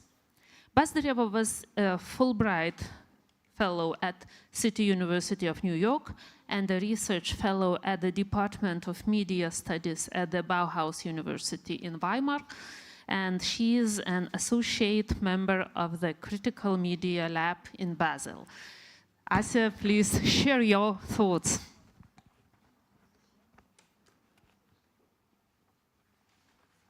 Thank you, Marija. So, thank you so much for all the organizers. It's really bright here. I will take only 10 minutes, and I would like to pick up a few thoughts that were offered earlier, and particularly Seloua's thought on the idea of endings that never end. But before I do, I would like to highlight that the temporal dimension, and we are talking about time today because we are talking about the end and the after. So the temporal dimension that is the subject of this event has a spatial dimension as well. We cannot talk about history without geography, and in fact, our discussion today is a exercise in topography, we can say, with many of our bodies in this room becoming an index of sorts, an index of time, of an individual time, thank you, or a time of a particular land with various degrees of freedom. The question of time has been bothering me for a long while. In Ukraine, where I am from, I have always had the feeling that that space resists homogeneous time. Despite the synchronized clocks, time was running in all directions. Some of you know that Ukrainian sovereignty was granted in 1991 as an outcome of the collapse of the Soviet Union. And the time was collapsing too. Where was it going from then onwards? The choice that was offered by European intellectuals of that time was very limited. Some of you know this symptomatic and very popular thesis that was offered by Jürgen Habermas in 1990, who suggested that we, the Eastern Europeans, must catch up with the misdevelopment. We must catch up with the European time and the project of European future, the future. So the limited choice that was either the never succeeding and thus never ending project of catching up, or resisting this trajectory, which, following this same logic, could be only directed towards the past and find refuge in questions of identity, tradition, and whatnot. And such trajectory was always already inevitably lagging in time, backward-looking, and of course nationalistic. So something was not quite right for me in this temporal framework. Where do the mutilated landscapes of Donbass belong, I ask myself. Imperial extraction, Soviet extraction, war, a series of ends that never end. Growing up on the ruins, metaphorically, and here I mean the ruins of the empire, that as we now see, the empire that refuses to die, and literally in the lands exhausted by Soviet productivist agenda. So this had confronted me later in life with the problem. Those were the ruins that are not fenced by history. The Soviet period was excluded from European time, although the USSR, a gigantic and arguably imperial construct, was precisely a modernist project. It also operated through the logic of linear time that is progressing and is driven by the promise of a bright future. In the Soviet case, the future is a socio-technical imaginary. It enabled the techno-political agenda of the state, tailoring its infrastructures to deliver within 5 years plan for the development. Again, operated within completely modernist regimes of time, the Soviet project developed its own registers of speed for their own infrastructures of exclusion and exhaustion. Over the course of just a few decades, this time have accelerated with the atomic speed and collapsed through a series of catastrophes, human and environmental. The catastrophes that had cancelled the future much earlier than this became a topic within, let's say, the Anthropocene discourse that is in the recent debate is very popular and that is centered on this fear of the future that will be no longer possible. The collapsing regimes of hybrid modernities produced multiple spaces, each with a very distinct and defining parameter of temporality. For example, the half-life of radioactive elements in Chernobyl, this is the most popular one, or the 757 years, which is the estimated time necessary to demine the quarter of Ukrainian land in the east and south, or the span of the season, the time necessary to gather remote sensing data that is necessary for the forecasting of the production of grain and fluctuations of the global market. But apart from that, and far beyond this calculative logic, there are many timelines of disturbance and demolition of the assemblages of our symbiotic coexistence, our timelines. Yet, I find myself resisting the apocalyptic vocabulary and the vocabulary of catastrophe. First, because there is often no event that marks it. It is often beyond capture and representation.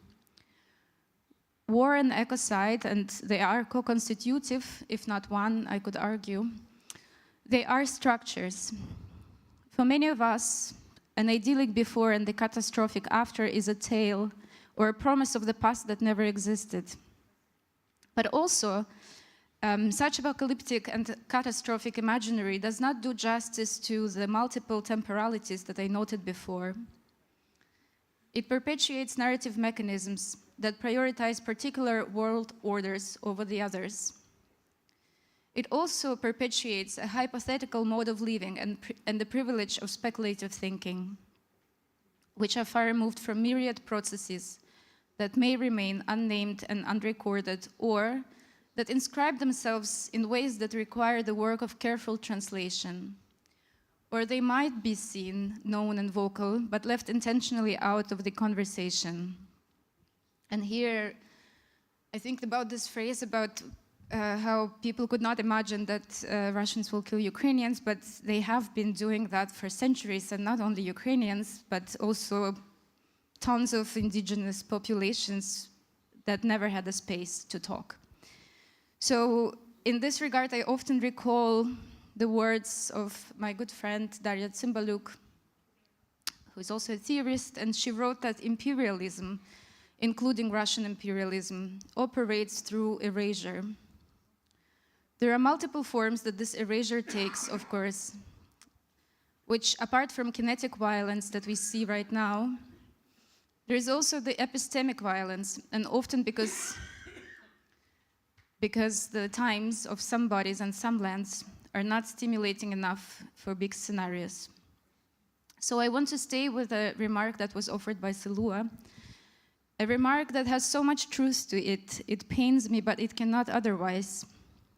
So Seloua wrote, "The point is that after the end, there is simply death. Death is a structure too, and it often works through the preemption of life, through the production of terror environments that persist." Over the past years, I was in many conversations, often asked to think about reconstruction, repair, and modes of renegotiating a better future after the end. My good friend and theorist Svetlana Matviyenko, she wrote, "Our better future is buried in the mass graves all around the country, and our future is locked in Russian prisons and torture basements on the occupied territories. If we have a future at all, it is somewhat between bad and the worst." So the Ukrainian struggle has taught me that bodies that are caught in the loop of revolutions and wars find themselves in a different relationship with space and time. They are always in the present. The Lebanese philosopher who was very productive for my thinking as well, Fares Shalabi, talks about this different kind of being in and with space. Seeing in the past and in the future is seeing with perspective, while seeing into the present is of a different kind. It is about the materiality and immediacy and focus and urgency to grasp what is it that is right in front of you. What is it that might be not there in a matter of days? It is a different quality of seeing. And so here I'm thinking about the labor of witnessing, choosing to look at ruins and not having a choice at the same time. So having a choice and not having a choice, but with a different kind of vision to reclaim the present.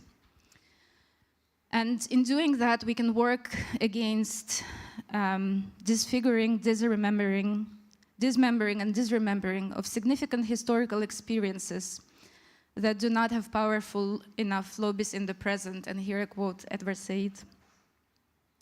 This was one of his final texts.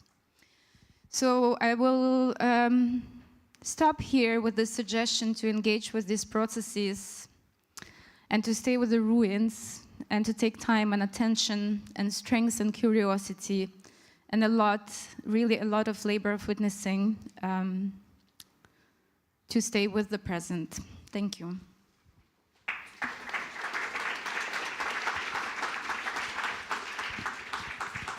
Thank you, Ася.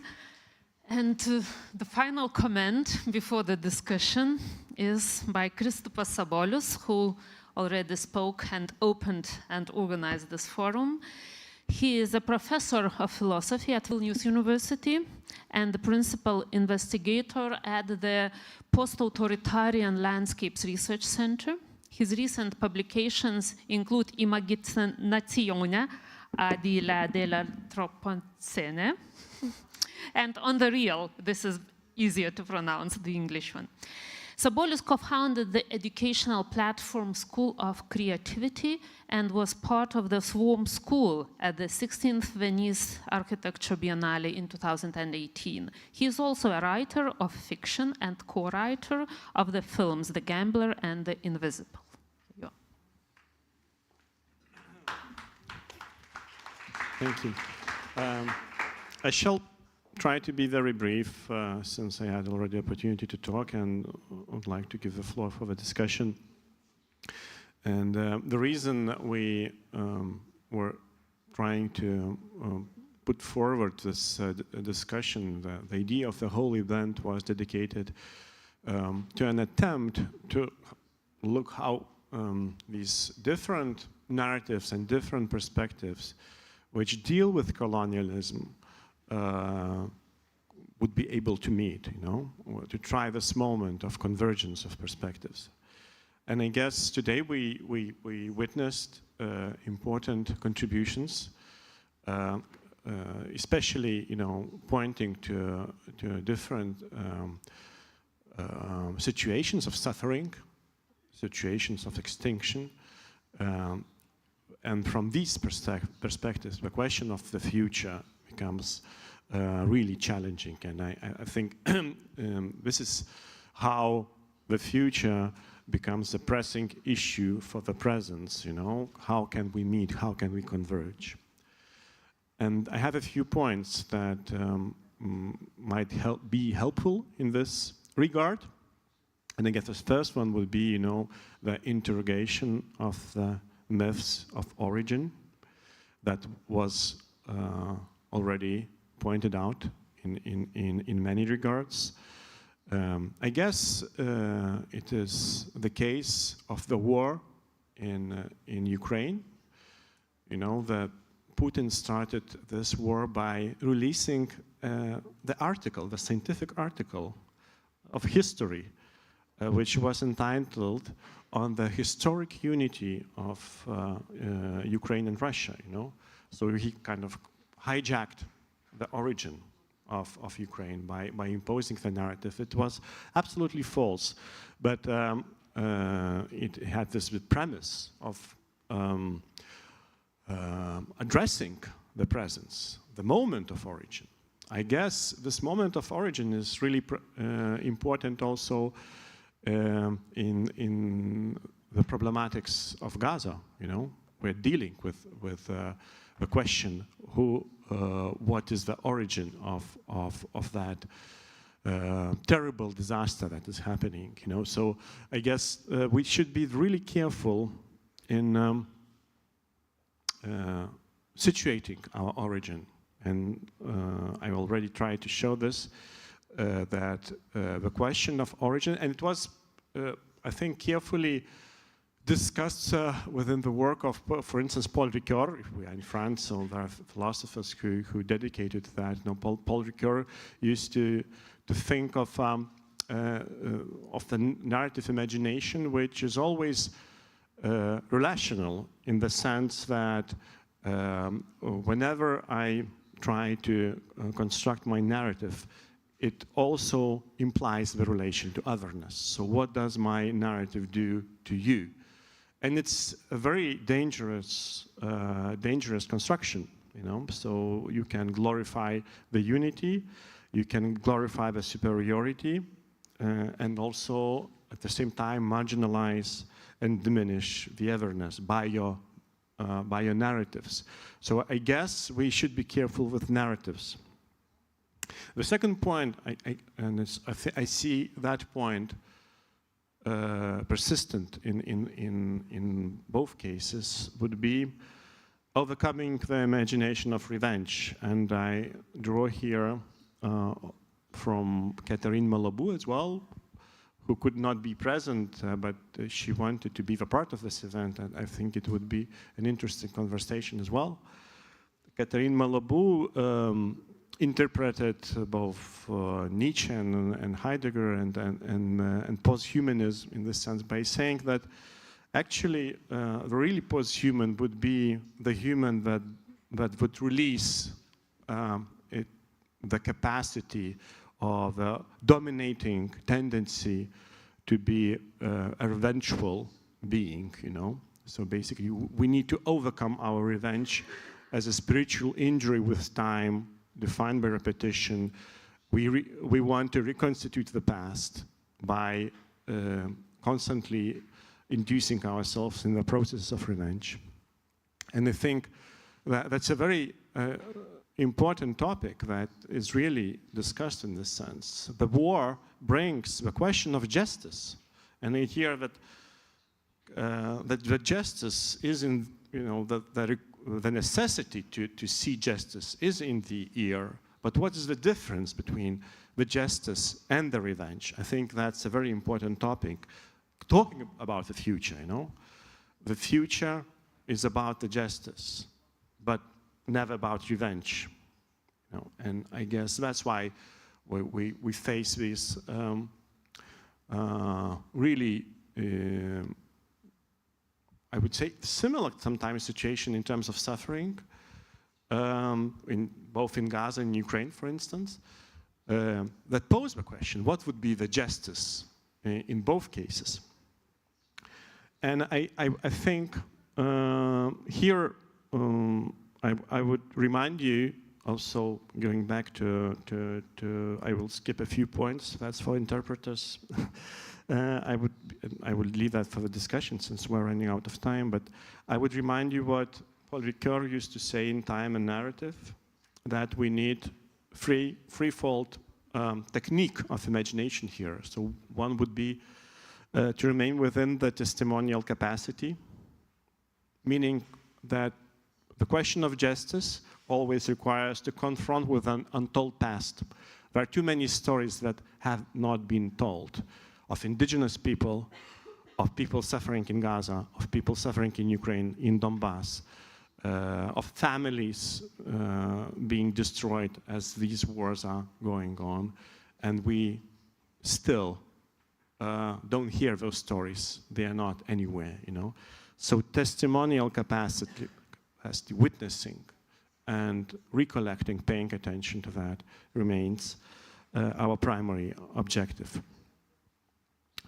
And this leads us to the second point, which is to make the best possible attempt of analogizing capacity.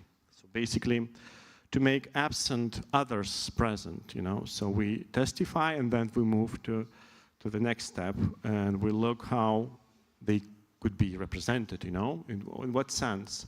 It's always the work of fiction, it's always the work of rewriting histories, of doing new ways of creating exhibitions, of making political agendas, you know. So basically, it's a very creative endeavor in that sense, but also charged with critical devices as well. And in this sense, here I would see the utopian, specifically utopian, because utopia can different concepts, and I would propose to stay with Ricoeur here. He says that to propose possibilities infused with the promise of justice, you know. So utopia is about justice. It's not about the invention of, and that's here I agree with former speakers that ideological utopia would be something else. But utopian capacity that is directed to justice, we should always speak of justice. Otherwise, there would be no,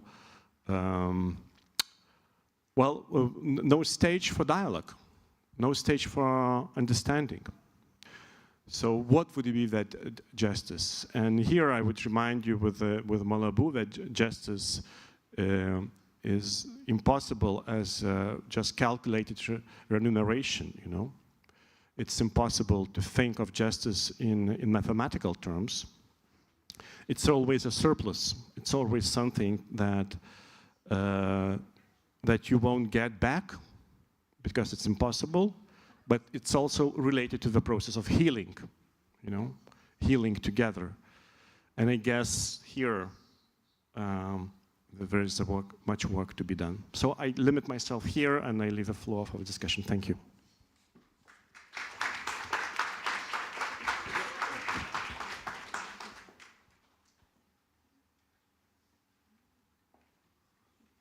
Yes, yes. Yeah, sure.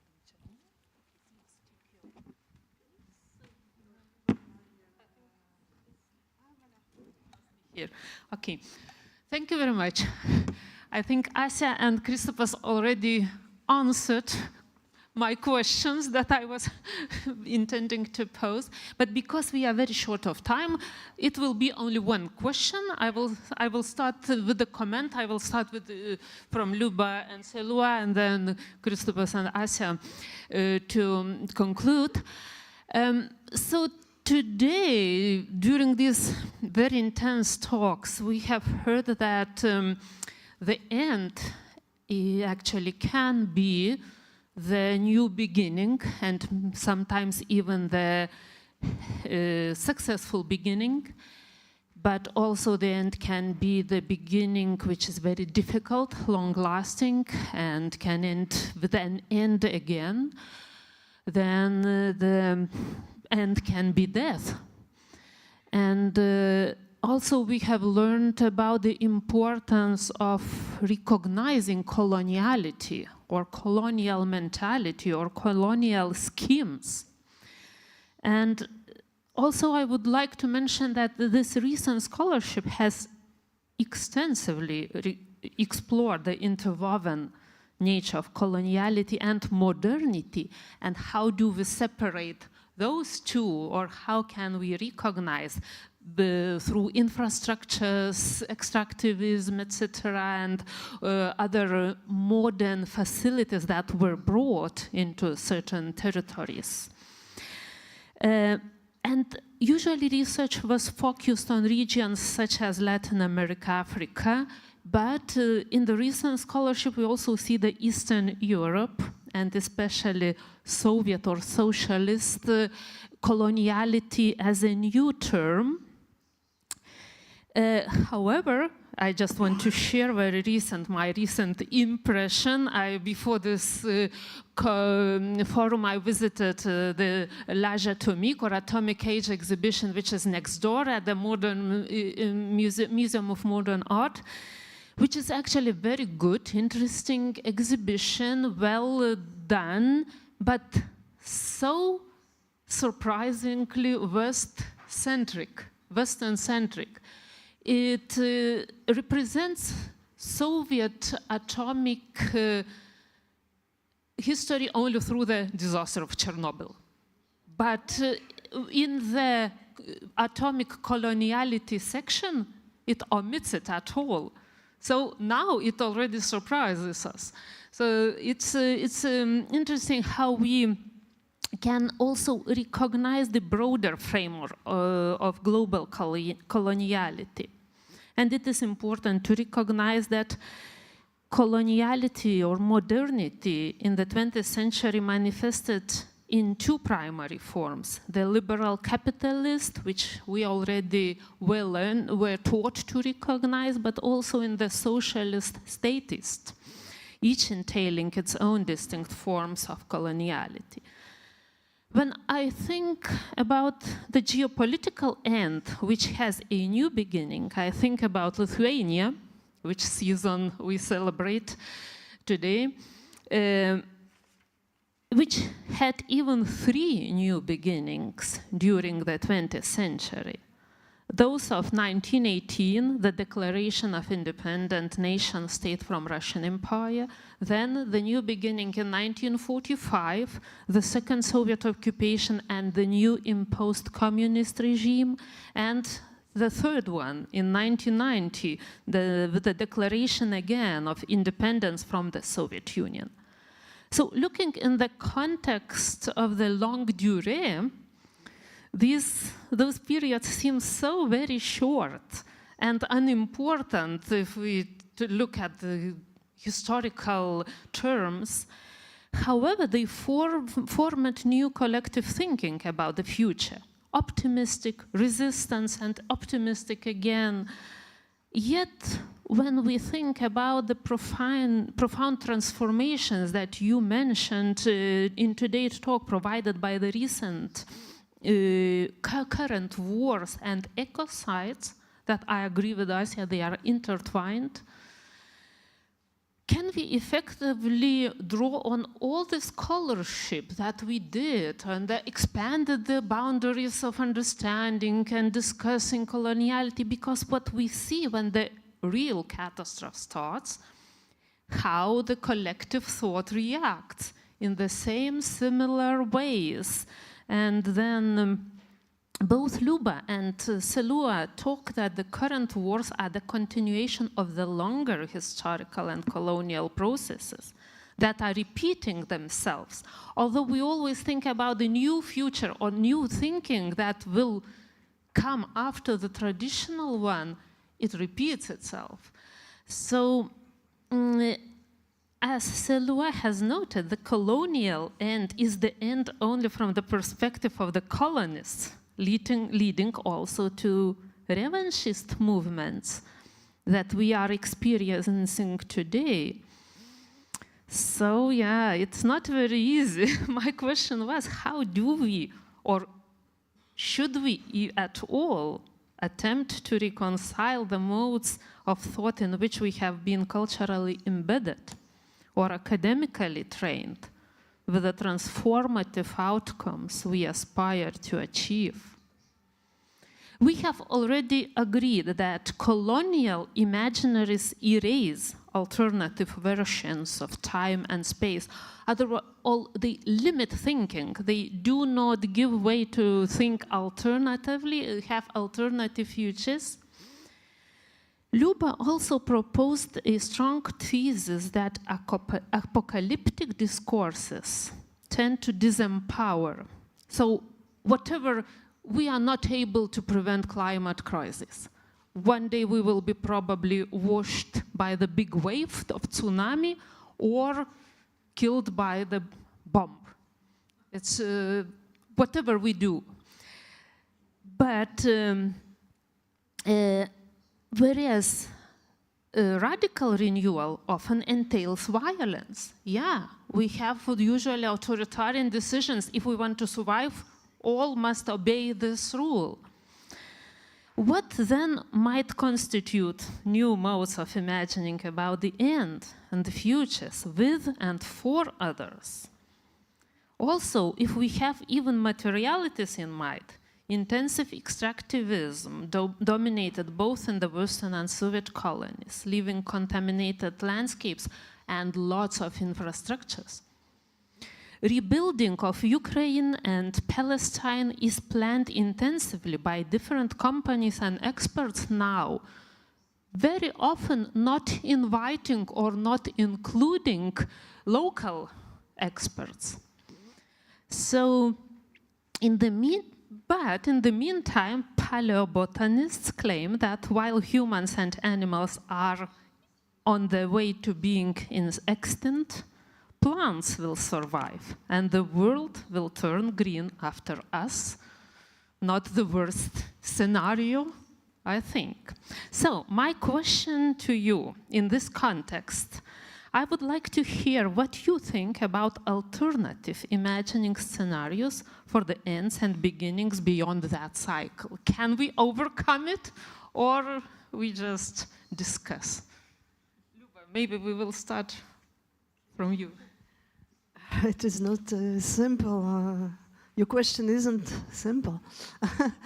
Of course, maybe my formula was somewhat provocative. Because it seems that this critique of romantic imaginary maybe don't propose alternative. But I think it is very difficult to speak about because I think that we are still within this romantic history of culture, and maybe the new imaginary, but I don't know what it will be. Maybe even if I propose something in my very small field, the field of social sciences. The modernity, yes, we link, we connect modernity with the colonialism, and we can also connect modernity with terror regimes and totalitarianism, because all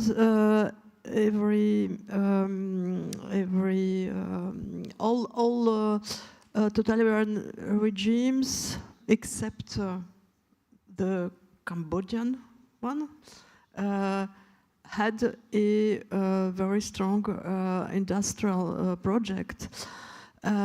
But when we our critic of this imagination of modernity, we don't need to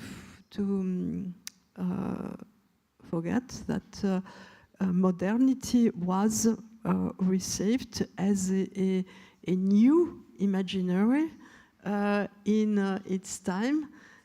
So we must be very careful with the narratives as it was told. So in my field, I'm interested on landscapes of mass violence, traces of mass violence in the nature. So this field can be described as environmental history, but I am not a historian, and I think this aspect of colonial and totalitarian violence is still very little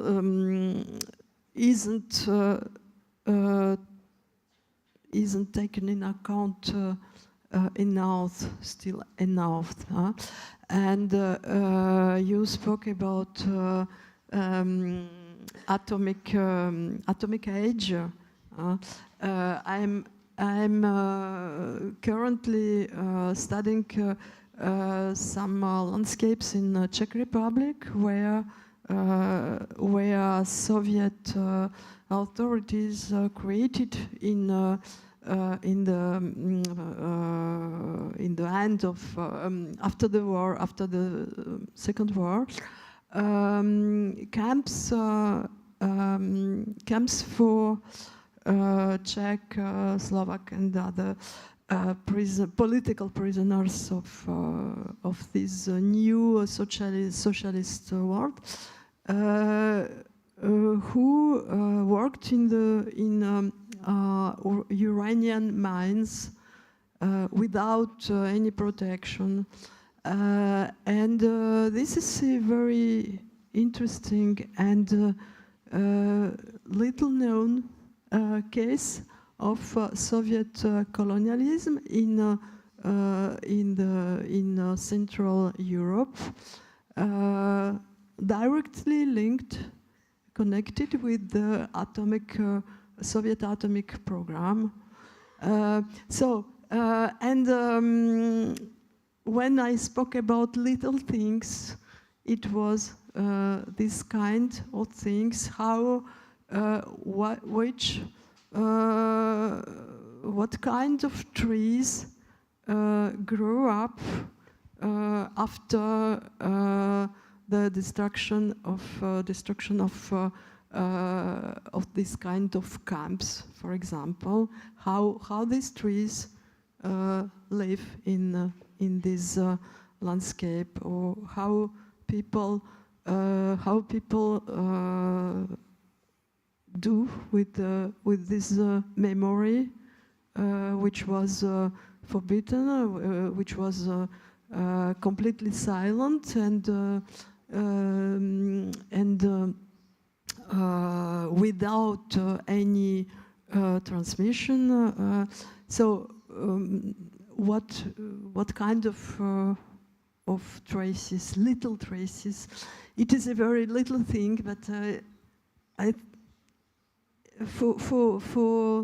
maybe for a researcher or an artist, it is, and artists do a lot with these traces in the nature.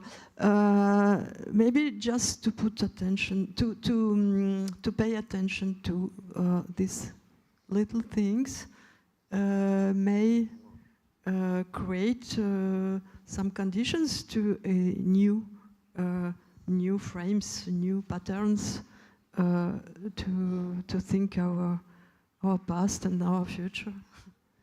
Thank you.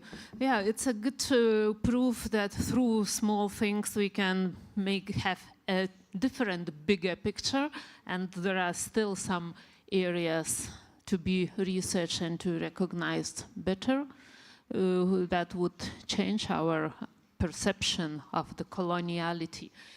Seloua, what would be your response to my comment or question? Yes, thank you. I would like to answer in 3 points. The first one is about democracy and humanism. And because basically when they appeared in the modern frame or form in the Western world, democracy have always been restricted. And for example, it was that was observed by Tocqueville in the United States because he observed that the democracy did not include Indians and black people. So it's the first point, and in this sense, the beginning of the American democracy, formally conceived, is started in 1965, only 1965, with the Voting Rights Act. And as for humanism, which has been made a standard, it also been anthropemic and not cannibalistic. It excludes and vomits instead of including and swallowing. This fundamental difference for me was introduced by Lévi-Strauss, and it's very, very interesting for me. This is why the questioning of the end of traditional humanism is central today. So the second point is about victors and vanquished people. Because as the philosopher Jacques Rancière pointed out, to confront the temporality of the victors, one can wave a temporality that is not that of the victims, but that of those unvanquished.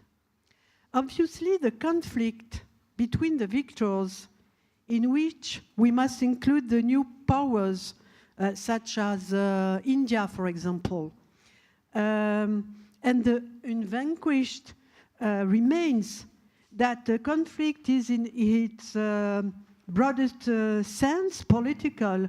We must think here of Palestine, or differently of New Caledonia.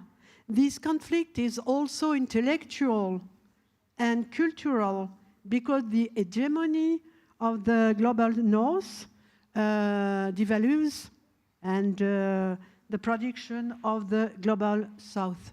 So for my part, I distinguish between post-imperial countries and post-colonial countries.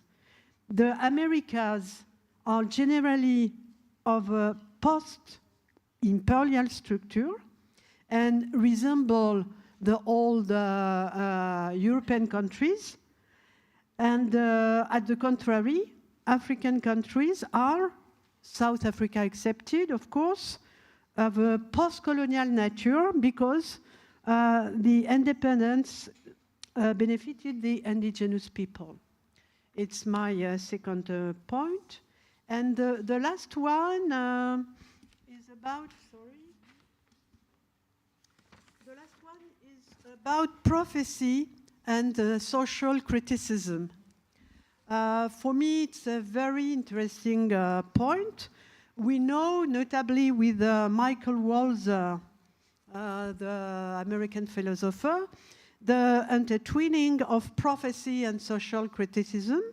So prophets are more in the Bible than poets of social justice or visionary utopians, but they belong to the Bible. So indeed, they perceive the future at the time of the terrible consequence of the present as a punishment. So it's a point to an issue to extract ourselves out of this ideology. It's a little bit difficult. But for me, the present counts above all, because the obsession with the future creates, it's a point of view, sacrificed generations for the benefit of uncertain, brighter tomorrows. So I think it's a very strong problem. Because when someone like me, when I was young, live in a new country, you know, the obsession is focused on the future and not of the present. So you can suffer. And to decolonize the world, that is for me an agenda. We must start, in my opinion, from dissensus and from a double impossibility. Impossibility to decolonize and impossibility to not decolonize. And this double impossibility is the only conceivable starting point for action here and now, not to expect something better with the current time. And the action is a practical imagination. It is not a theoretical imagination. It's a knowledge, a spatial knowledge, a knowledge that is not one, and sometimes an interstitial practice. So thank you. Practical imagination is a good term because, yeah, I completely agree that obsession with future only results in anxiety, in a constant anxiety, because we don't have enough information and data to plan the future. Okay. May I add something? Because political people are obsessed by the solution. And it was something that Anna Hunt highlighted, because that's why they lie, because they are obsessed by the solution and not for the action now. Okay, so Sasha and Kristupas, please respond again. Yes, no, I'm very much in line with Seloua's thinking, and as I mentioned in the first response, the reclaiming of the present is very much part of the agenda. I can only add, I think, to your question, Marija, that yes, I do resist this kind of exercises on past, future, lineage, and so on.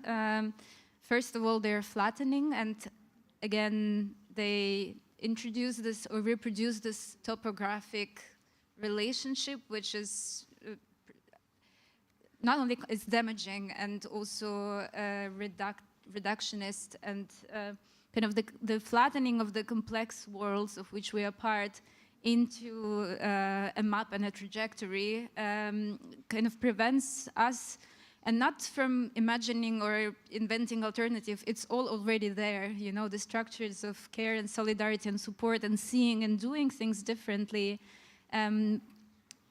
they already are at place. And so yes, I would resist this flattening and kind of aligning the now along these lines of past, future, and so on. And yes, I think it is really important, I would say, not necessarily imagining alternatively, but like speaking with nuance, you know, because I think that these big conversations often remove so much nuance, which is already there. And again, I think climate crisis that you mentioned is a very good example, because it's not some event in the future, no? And like it's a different degrees of how a lot of us were already living in it for a very long time. Just to end, I think like this thing about speaking with nuance got me thinking about, since it's the closing of Lithuanian season, it got me thinking of Jonas Mekas. You know, when Jonas Mekas during the Second World War was in the labor camps, forced labor camps in Germany, and he was writing a diary, which is published, and the book is called I Had Nowhere to Go. But in these diaries, even though Mekas is really well versed in philosophy and literature and so on, but in his diary, while in prison camps and in very harsh conditions, but he's writing about orchards and like some really little observations that somehow interwoven with kind of specific of the time, but somehow they deliver and open up a whole new layer of understanding and relating, and also something that later on helped me really in the war zone and so on. So I think this is something that I'm longing for, and something that is like this kind of spaces and times where we are speaking with nuance about the things. The complexity of the world is already there. So yeah, bringing more nuance to it. Thank you. I see that we're running out of time, and I'll try to be as brief as possible. However, the book that you were mentioning, Immaginazione al di là dell'Antropocene, Imagination Beyond the Anthropocene, I've just published, and it clearly points, it's in Italian, but it points clearly to the discussion here, you know, of ecocide and Anthropocene debate as basically the complication of the future and also of the past, the complication with the time, basically, you know, because we cannot associate ourselves clearly with the geological epoch we established. It's the break in consciousness. We cannot measure time in that manner. But it's also the complication towards the future, because we're living the ecocide. You know, we are coextensive with the species that have been extincted, and also the nations that suffer from that in many regions and of the world, of our capitalist agenda mainly. You know, so basically here I guess one point should be clear. The idea of the future and imagination should be taken critically. And that's why, you know, we introduced new terms like practical imagination and the, you know, leaving the romantic idea of the future, which is now governed by political agenda, or I don't know, by entrepreneurs, by big companies that, you know, are talking about future on a daily basis. So we need to emancipate ourselves from these discourses, and that's maybe, you know, with Berardi. Before Berardi talks about futurabilities, many futures that, you know, you release yourself from one discourse on future. But I agree that, you know, the presence is important, but we, you know, we won't avoid the temporality. The human temporality is about, you know, looking towards the future, and that's the case. So I guess here is.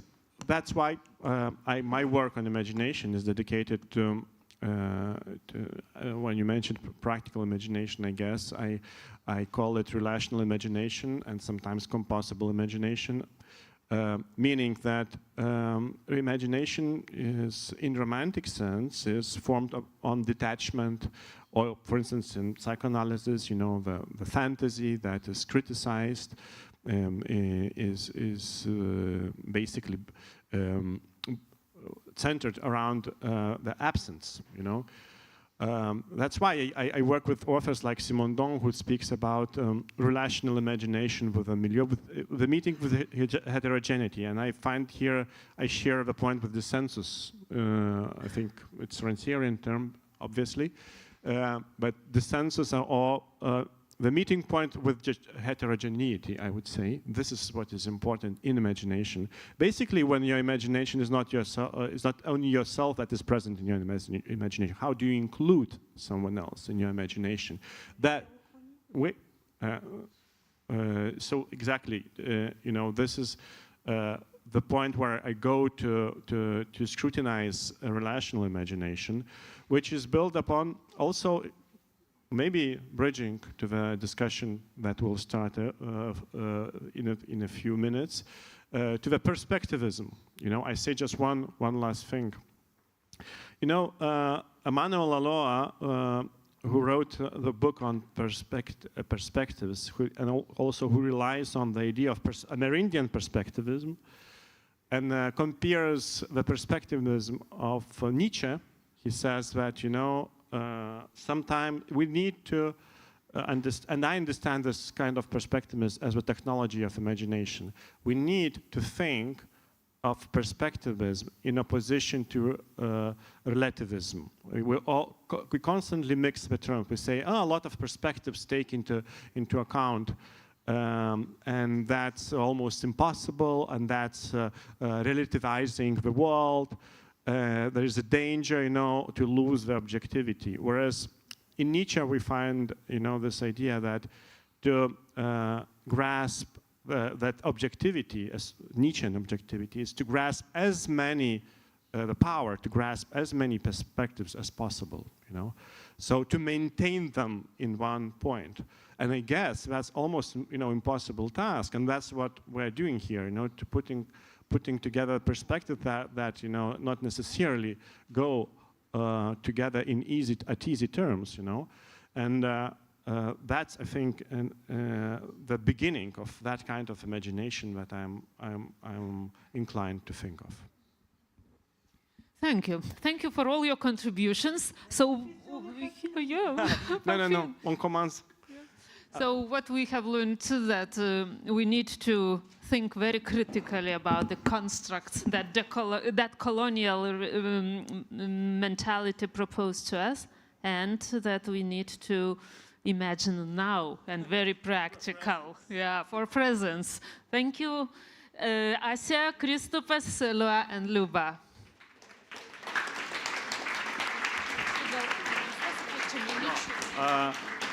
I'm now trying to understand where we stand. Yeah, sorry, I just have to look at the program. So we're, I guess it's, okay. So we're 20 minutes late, something like that. I guess let's have a break of 5 minutes or so, and we'll try to be brief. Thank you.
Hello? Oh, yeah. It works.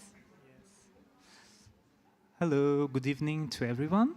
So we're going to transition to the second session, which is called Imagining After the End.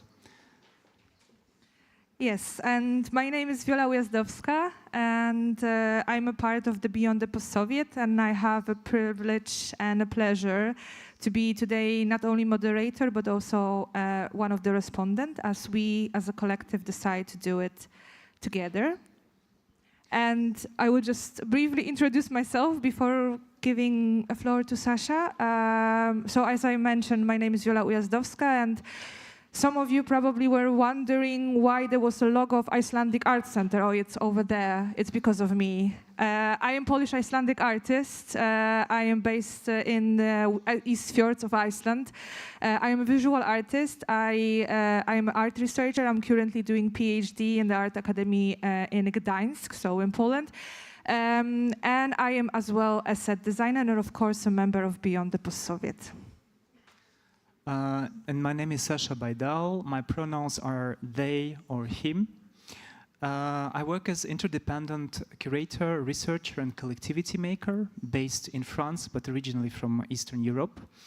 There will be an opportunity to tell you more about my practice and research, because as Wiola said, we are at the same time endorsing this role of collective moderators, but also the respondents.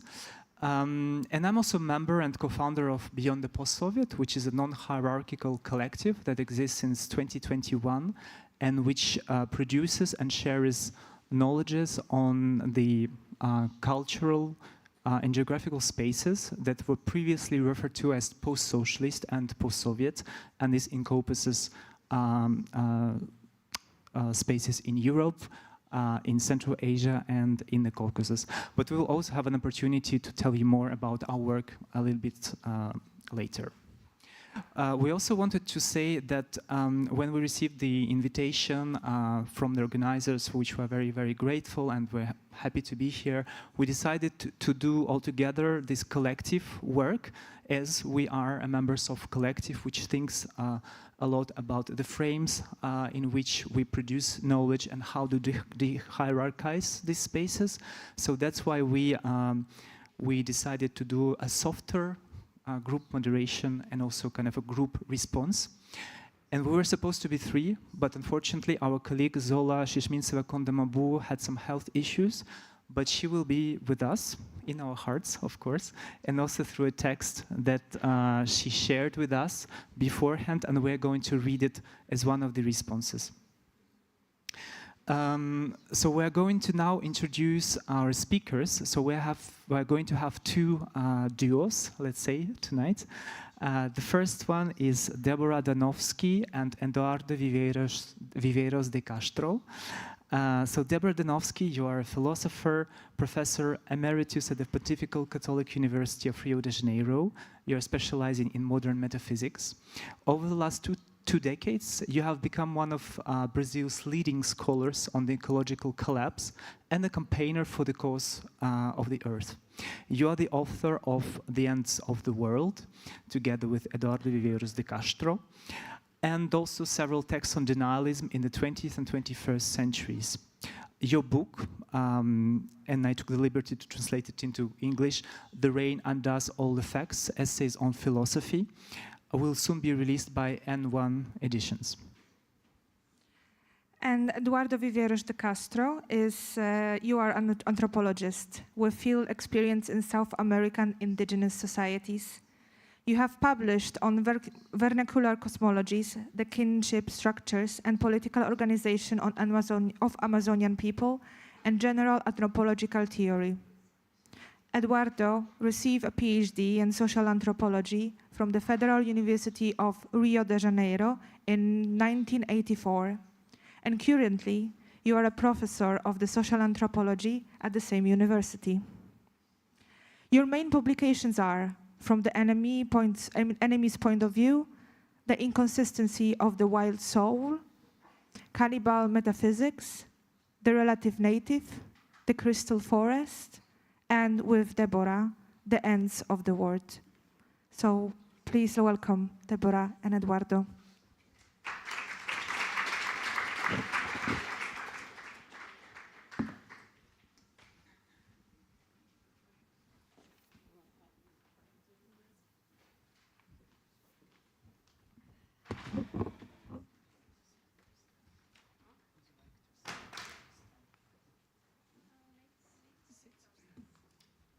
stand, I think. We are not that tall. This is a text we wrote together, and we kind of decided Eduardo's reading or starting, and I'm finishing it.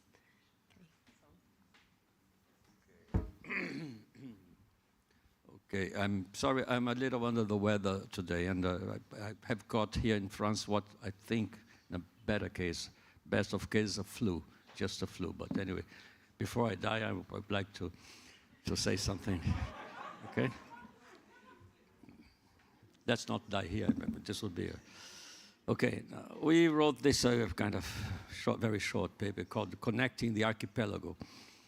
Between 800 and 200 before the current era, that it is meaning so around 2,500 years ago, Eurasia saw a monumental change in its predominant social, religious, political, and philosophical forms. The great empires of antiquity saw the rise of figures such as Confucius, Lao Tse, Buddha, Zoroaster, the Hebrew prophets, and the Greek poets, historians, and philosophers. It was during that period, that our idea of the human, or of man, as she used to be called, as still recognizes today, appeared. The human that would be one day the subject and object of the Anthropocene, which gave its name to the Anthropocene. As well, it appears as well the idea of a single transcendent reality capable of constituting a standard on the basis of which to judge of truth or falsity, of being or non-being. Karl Jaspers, the philosopher, called this major social, cultural, political change the axial age.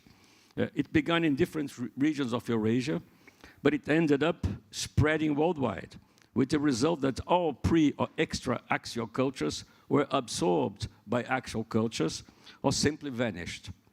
Jasper himself seemed to believe that in the 20th century, the last primitive so-called peoples were finally, in his view, fortunately, heading for extinction.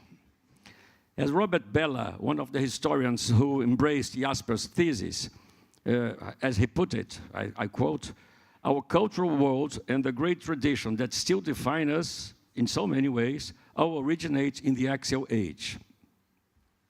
Much has happened since then, most notably the scientific revolution of modernity, the discovery, so-called, and reorientation of colonization towards the New World, the genocide of the indigenous peoples of the Americas, the emergence of the plantation economy, and the concomitant large-scale enslavement of African people, the Industrial Revolution, the expansion of the use of fossil fuels, 2 world wars, the atomic bombs, the Great Acceleration, the Vietnam War, the May '68 movements, the counter-revolutionary conservative movement that's still with us, and the backlash of neoliberalism, and many other events.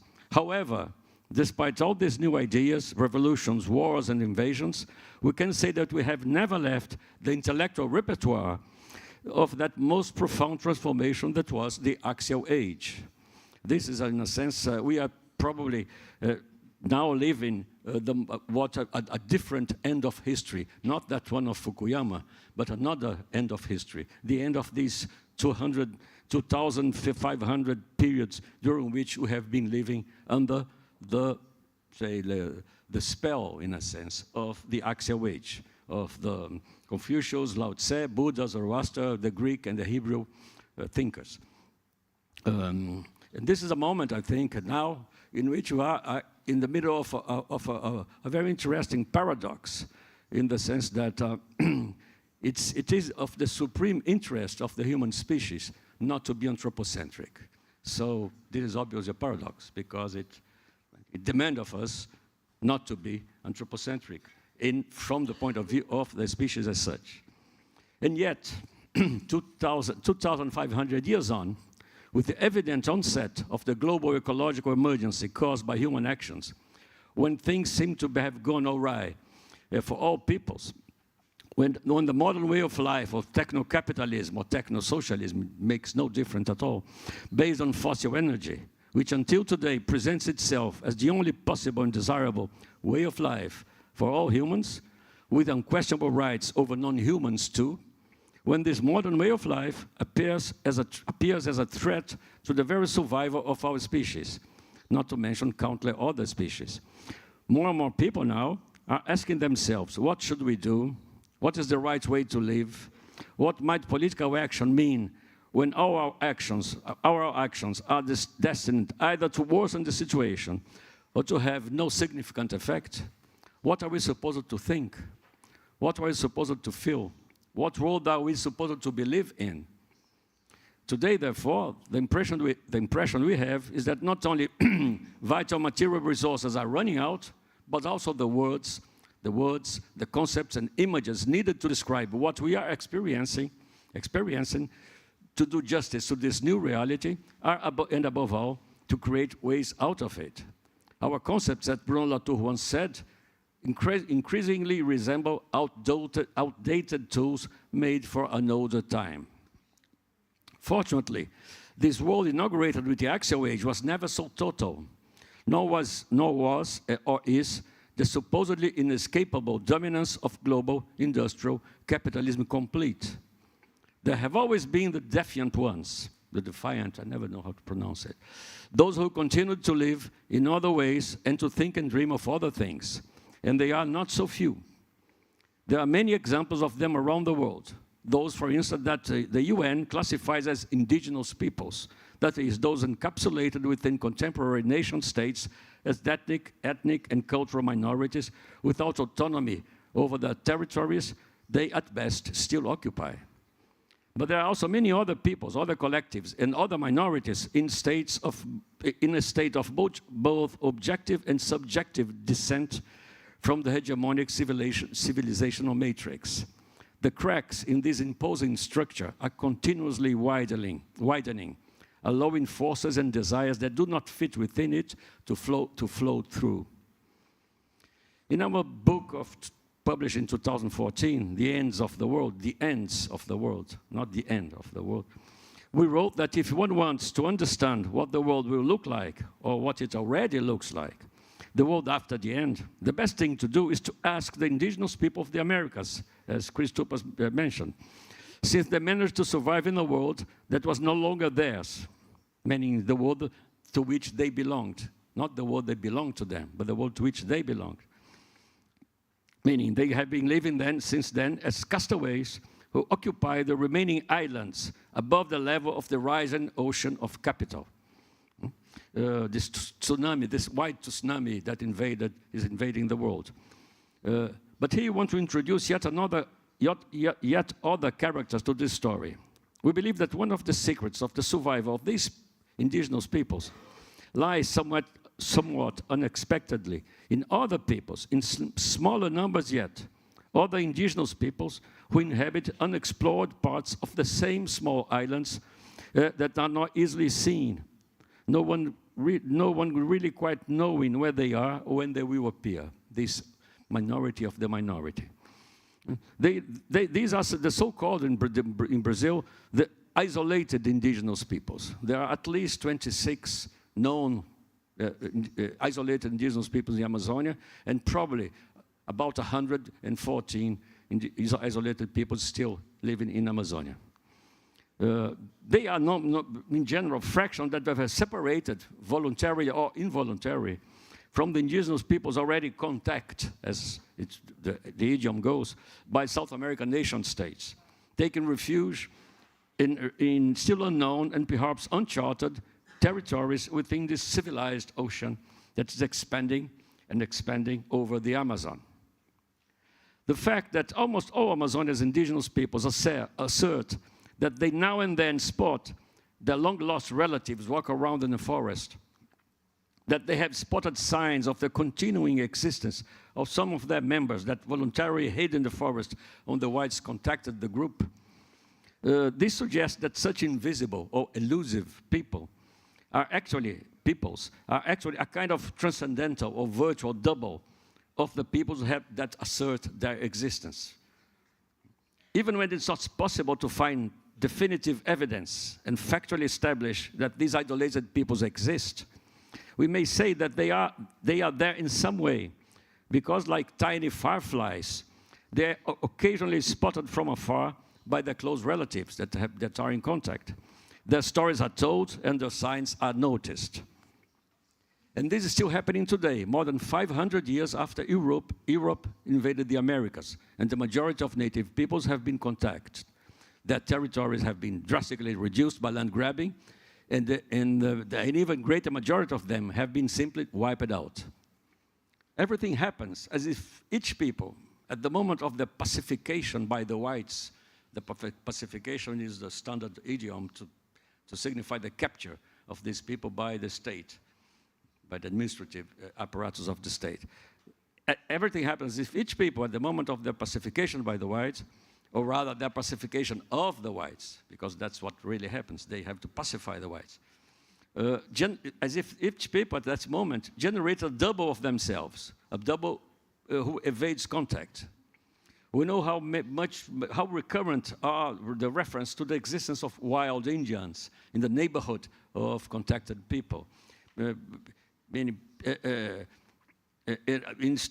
How they are recurrent in stories about the attraction and pacification of the indigenous groups that we know of. Okay? This showing up, that is the contact with representatives of national societies, called the showing up of so and such people. The press called up, finally the Mashkopiro, for instance, have shown up, meaning they appeared. This showing up of previously isolated people seems to induce the hidden presence of another isolated people, usually a part of that same people now contact that has fled or refused any interaction with the surrounding society. For each people that comes into contact, an isolated people emerge that is like a retro-projection of the first, appearing as slightly behind the times, that is somehow more primitive than its contacted part, a backwardness that increases as the latter fraction that is in contact adopts new habits and techniques, and as the isolated people ends up disappearing as an empirical reality, involuting into a kind of phantasmatic, spectral existence. Even when an entire people has been pacified and its territory completely surrounded by the white ocean, leaving little or no possibility of there being uncontacted groups in the vicinity, isolated peoples remain the object of a kind of presumption of existence from the part of the contacted people. This presumption of existence is of varying epistemological status on the part of the people contact. Material evidence of familiar presence in the vicinity of the village, perceptual illusions and hallucinations, dreamlike experiences, shamanic testimonies, expeditions to explore the remotest part of the indigenous territory, etc. All sorts of material support, all sorts of material support the discursive persistence of this figure of the isolated people, whose clear contours range from the increasingly rare experience of face-to-face interaction with an unknown human group to the inclusion of this foreign otherness in the annals of folkloric xenology or cannibal demonology. These are the bad people, the jaguar people, people who we know that they exist, but we don't know where they are exactly. Why do we have recourse to this to this concept of virtuality? Why are we calling these people virtual, the virtual doubles of the contacted people? Because as long as they exist, as long as there is this reservoir of relentless, unruly people, and of the unruly amid the unruly, as long as some one of them insists, no one will be able to exterminate a people. It can always resurface, not necessarily in the same place and not necessarily with the same form, even when catastrophe strikes. Today, when it's becoming harder and harder to believe in a salvation, a great revolution that will bring a better world for all, we need to pay attention to these small enclaves more than ever.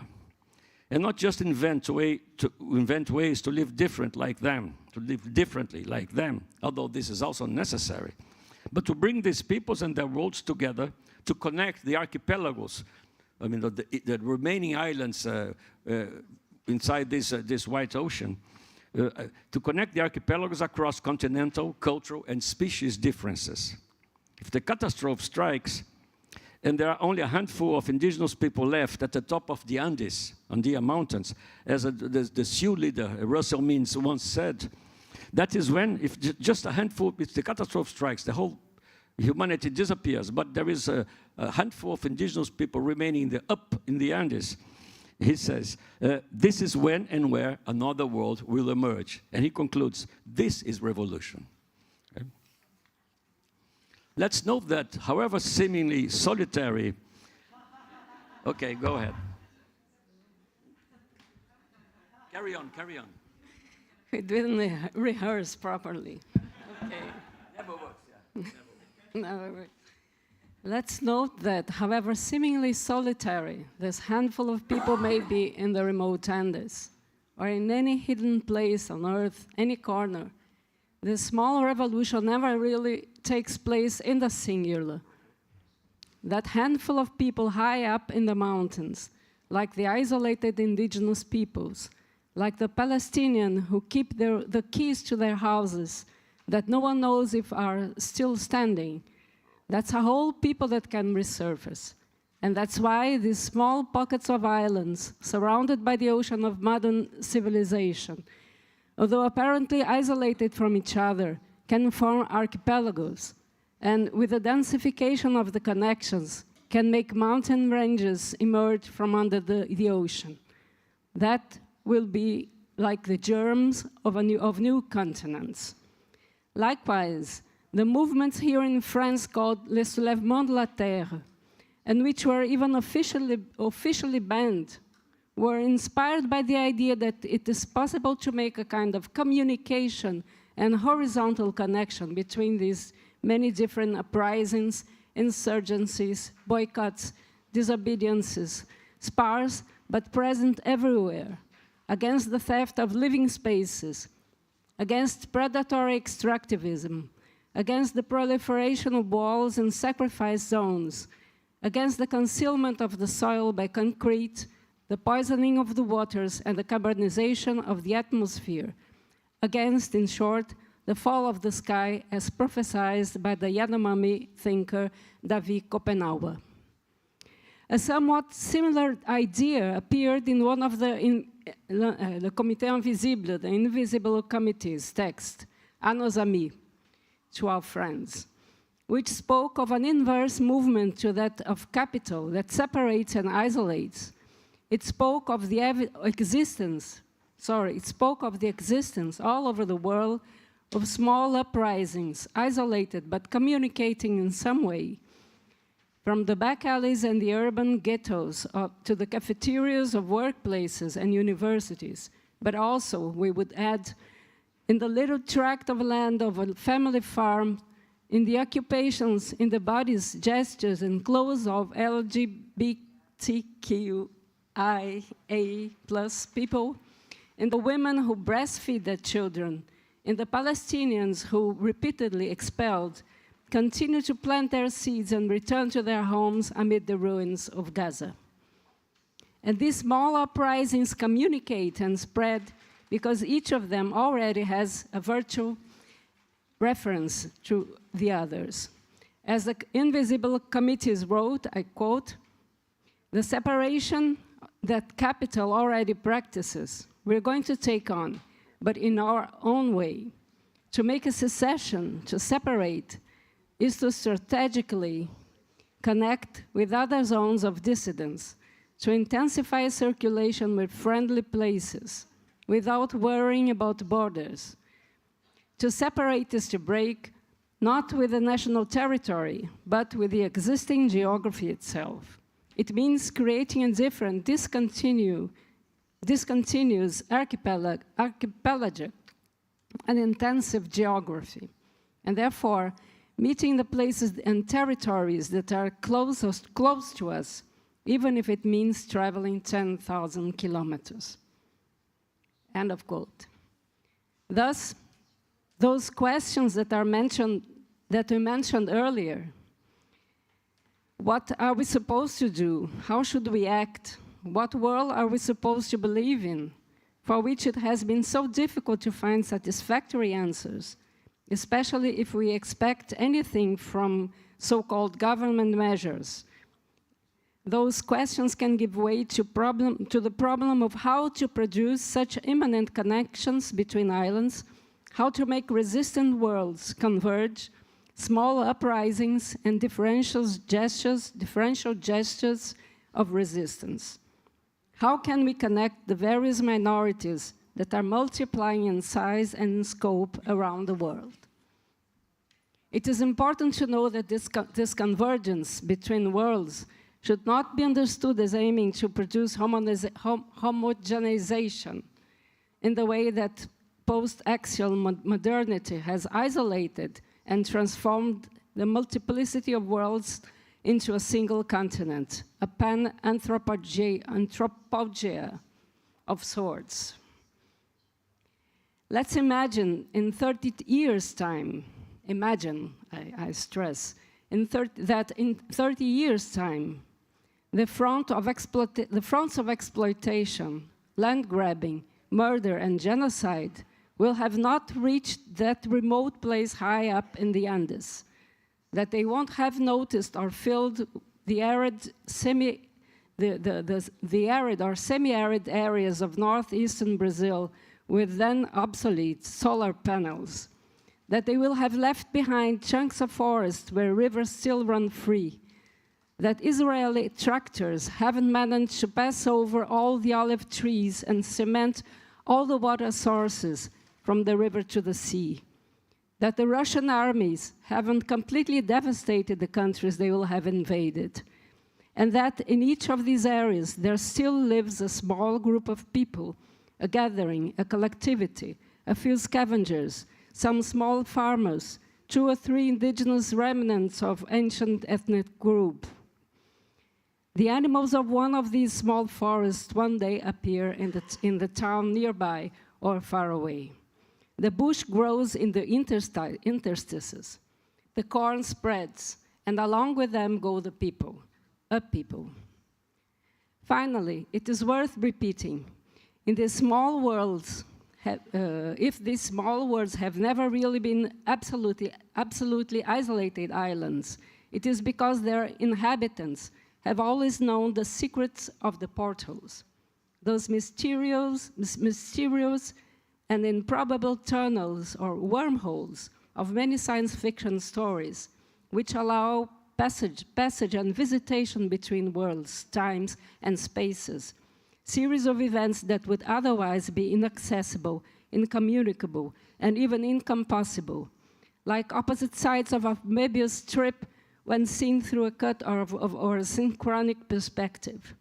On the contrary, through these portals, which can be inside of an old cupboard, on top of a hill, in the chanting of a shaman in Yakuana trance, evoking the speech of the spirits, all kinds of transformations take place that allow immanent passage between the sides of the Möbius strip that is our pluriverse, which is endowed with as many twists as there are peoples and beings trying to emerge from the White Sea. Thank you.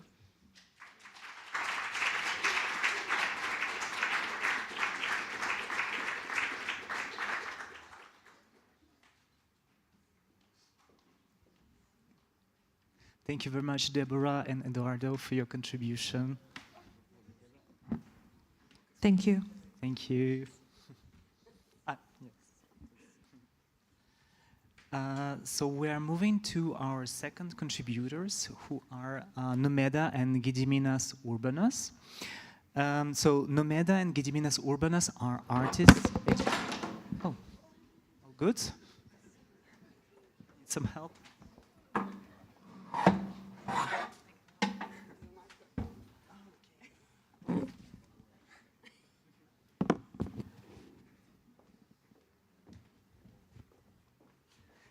So Nomeda and the Gediminas Urbonas are artists, educators, researchers, and co-founders of the Urbonas Studio, an interdisciplinary research practice that facilitates exchange amongst diverse nodes of knowledge production and artistic practice in pursuit of projects that transform civic spaces and collective imaginaries.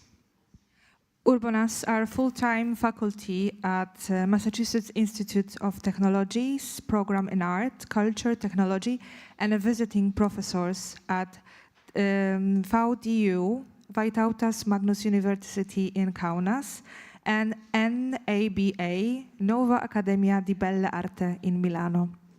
Please welcome Nomeda and Gediminas. And if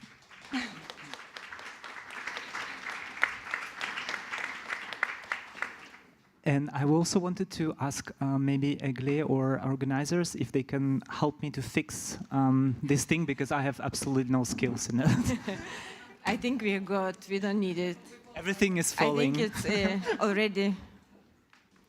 Thank you. I like the action in the second panel.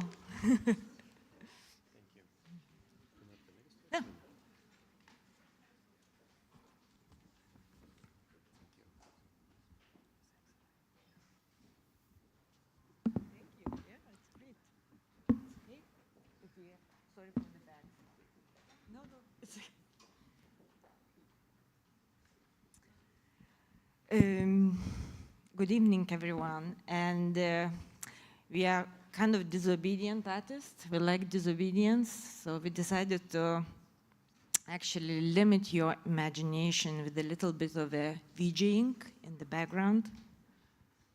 And I will start. We wrote this text together, as we do also many things together, the same as you.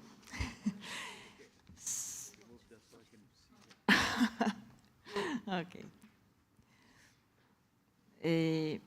But we will try to read it together also.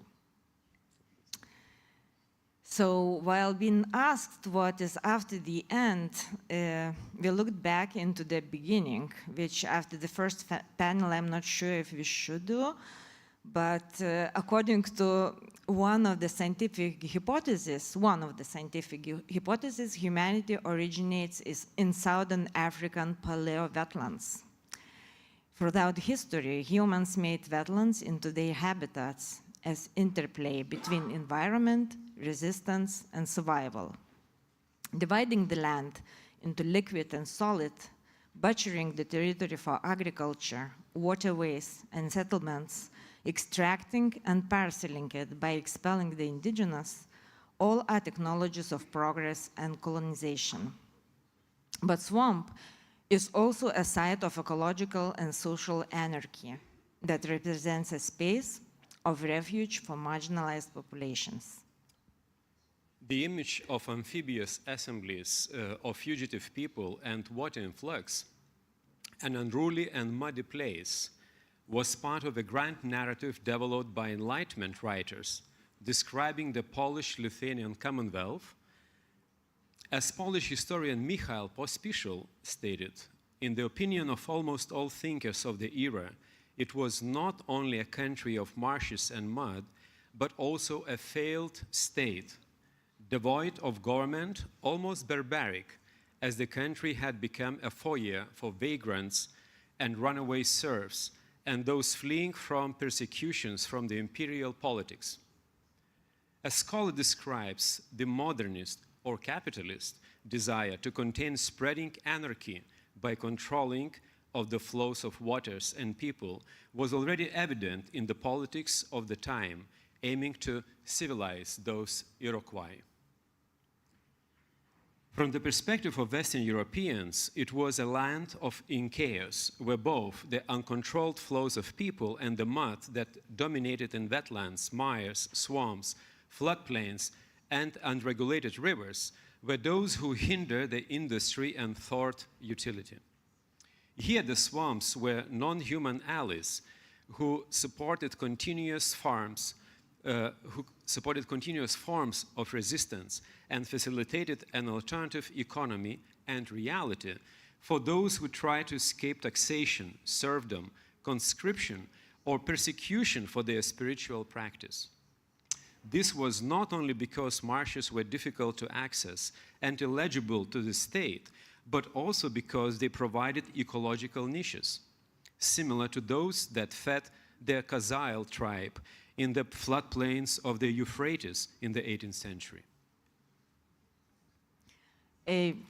Actually, I think you see like just the little part of the video at one corner, which I think it's fine because then you can imagine the rest of it.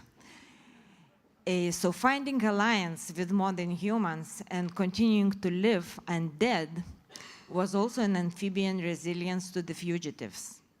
As Charles Bolton writes, at the same time in history, under similar ecological conditions and among much more efficient repressive apparatuses, swamps served as places to live below the scope of power in the Great Dismal Swamp and the Mississippi floodplains. Thus, the desire to contain vagabonds and vagrants, as well as draining of swamps, a war cry against the fickle nature of rivers, marshes, swamps, and ultimately against the people who inhabited these environments, was an important motive for the politics of several empires, a wider plan to prevent socio-ecological anarchy from spilling over into Europe. However, this project of moderns was realized by draining swamps, marshes, and wetlands. In the words of Bruno Latour, swamp is a critical zone, as it reached the critical state due to the exhaustion as a biotope, and it is critical or even irritant instrument as it cries for a change of perspective by standing critical to our modernist ontology. As Andrew Pickering argues, to notice the swamp below our feet is to switch to a non-dualist ontology that is more appropriate to the Anthropocene. We must embrace the swamp with its complexity, hybridity, queerness, and paradox as a way to decolonize and deschool ourselves. For us, the swamp is a relational model, an interface to look into new ecologies and new imaginaries of radical togetherness and compossibilities. Going deeper into the subject of swamps, it becomes apparent that we are dealing with much more than a metaphor signifying unorganized mud. It unfolds as well-organized biosphere and as a library of diverse artistic, cultural, historic, and cybernetic knowledge.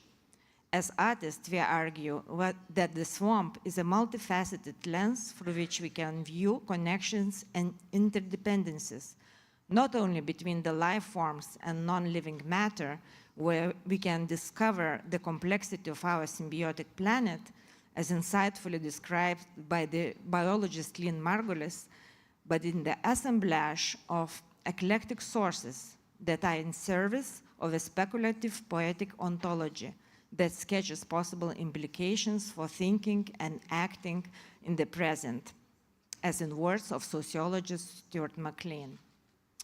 The swamp is a milieu of monstrosity. The paradox of a monster could be an entryway to an understanding of a regular phenomena of organization. As in George Canguilhem's words, back in the age of fables, monstrosity exposed the monstrous power of the imagination. In the age of experiments, the monster is taken to be a symptom of puerility or mental malady. It indicates debility or a breakdown of reason. In the fairy tales, riddles, and sagas, the texts themselves are teeming with the countless little creatures, dwarfs, imps, lies, beetles, mannequins. We could add grotesque and all other kinds of monsters, as they have astounding and capricious powers and often turn the world upside down. Often being hybrids, these creatures are an anarchist danger to an established order or form. Monstrosity is the accidental and conditional threat of incompleteness or distortion in the formation of the form. It is a limitation from within, the negation of the living by the non-viable. Thinking together with the formless swamp grew into the swamp school that reimagines pedagogy as an amphibian practice, advocating for non-hierarchical learning to challenge colonial distinctions between nature and culture. The amphibian acknowledges the swamp as an ecotone, a place of constant flux, where boundaries are porous, definitions shift, and human-nature distinctions collapse. There are several aspects of amphibian that are particularly attractive to us. Amphibian as a resilient trickster and as fugitive who can navigate both kinds of life. They live on both land and sea and are perfect metonyms for the swamp itself, neither land nor water. With their complex reproductive needs and permeable skins, amphibians are often ecological indicators to habitat condition. Having such hybrid identity and fluid morphology, unfixed form of living and anarchist economy, an amphibian is a reaction that makes conditions of life visible. Borrowing from the natural world, the amphibian praxis could be a perfect metaphor for rethinking disciplinarity and surpassing transdisciplinarity, or even transhumanism.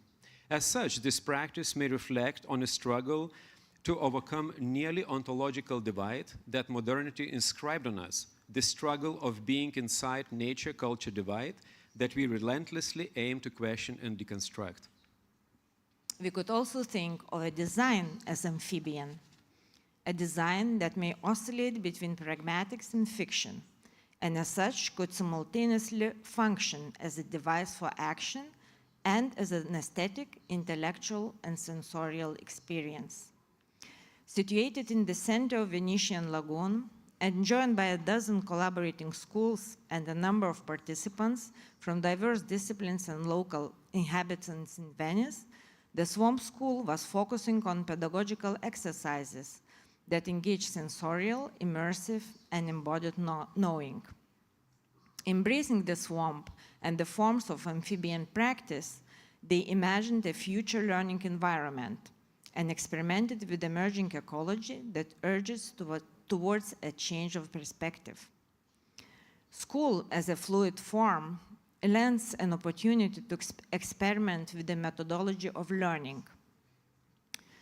Considering transformative effect of radical pedagogy by Paulo Freire as a core component in our work, such pedagogy is argued as critical as it activates liberatory regimes by not only inviting participants to discover how to participate in transformation of their own worlds, but also to build more horizontal relations with and learn together with the environment. What makes it amphibian, perhaps, is the interrogation of the discipline as a way to rethink our engagement with trans, post, anti, and extra-disciplinary. To expand Per Nilsso's writing, amphibian is to amplify knowledge produced in art and make the procedures of art visible. An amphibian creature of artistic knowledge is a techne, a craft that navigates that muddy terrain without tracing or controlling it. This is a landscape one cannot trace, only map, while constantly being aware of the fact that changes in the landscape will soon render the map obsolete if it is not interpreted in a new way and adapted to the transformed surroundings. The character of the swamp as an ecotone and transitory ecosystem makes itself evident through the public interfaces, guiding forms for the pedagogy of the Swamp School. As swamps cannot be contained, the Swamp School also leaks through its chapters: Swamp Radio, Futurity Island, and Communism, smuggling knowledge between art and design, philosophy and environment, inspiring projects and sites of its emergent ecology. Instability becomes a learning space that pushes the body to consider pedagogy as choreography. Exercises on balance and unpredictability follow the footsteps of Karl Albert Weber, German botanist who conducted the first world scientific study on wetlands at the end of the 19th century. Resident at the Imperial Prussian Observatory in Bremen, he was sent to the outskirts of Eastern Prussia, present-day Lithuania, to build the theoretical foundation for the extraction of peat and colonization of wetlands. Enchanted by the immersive experience of the untouched wilderness, smells, colors, sounds, and fluctuating ground, Weber registered the beauty of the landscape. In his meticulous study of slow growth of malnutritious plants, drawings of queer shapes of trees, and optical phenomena induced by the vapor of methane, botanist mourns for the end of the pre-modern time, sedimented in the peaty fields through the thousands of years. To support the peripatetic and nomadic character of the swamp school and its process of drafting the imaginaries, various devices for action were developed. For example, swamp ponchos as notation pages for choreographing of thought, or tattoos recorded into the skin, carried visions of new types of habitats imagined by future architects. Wearables became embodiments and reenactments of the participants' own designs, and a daring gesture to recombine the static representation through performative projection. Another set of speculative instruments was dedicated to intervene into the planning process of new sustainable city in Gotland, in the Baltic Sea. The Swamp Observatory Augmented Reality app proposes a new type of multisensorial space where humans and non-humans meet in a hybrid world of reality and fiction. Building on a hypothesis of a shadow biosphere, life forms yet invisible to us, the project seeks to catalyze our imagination for new commonalities that open up in relational experimentation with living and non-living matter around us. The mythologies play an important role in Nordic culture. According to Gotlandic tales, Vetir, or Disma under Jordi, the small ones underground, are always lurking next to us, informing us of our wrongdoings, but can only be seen by looking through the hole in the sheet of paper. Other ways of seeing may look surrealist, but one should aim at surrealist engagement and probe so-called transcends reality, where the rigid logic of everyday life falls away, revealing another world, one that's strange and carnivalesque, where the magic stuff can happen and new mythology can be created. The community of plants is yet another model that builds on the radical as radici, the roots, developed by Swamp School. Taking the point of reference from listening to the roots, Monica Galliano, as well as the Harrisons making Earth, this model engaged in the welding of Earth effort. Developed together with biologists and architects, it was experimental living model and infrastructure for workshops to learn about symbiotic relationships, interdependencies, as well as signaling and communication. At the core of this community was sphagnum moss attached with its holdfast to the layer of peat soaked in filtered water. Bog plants are adapted for slow growth, accumulating value for their healing, cleaning, and antiseptic properties, which are often forgotten or even unknown by our generation.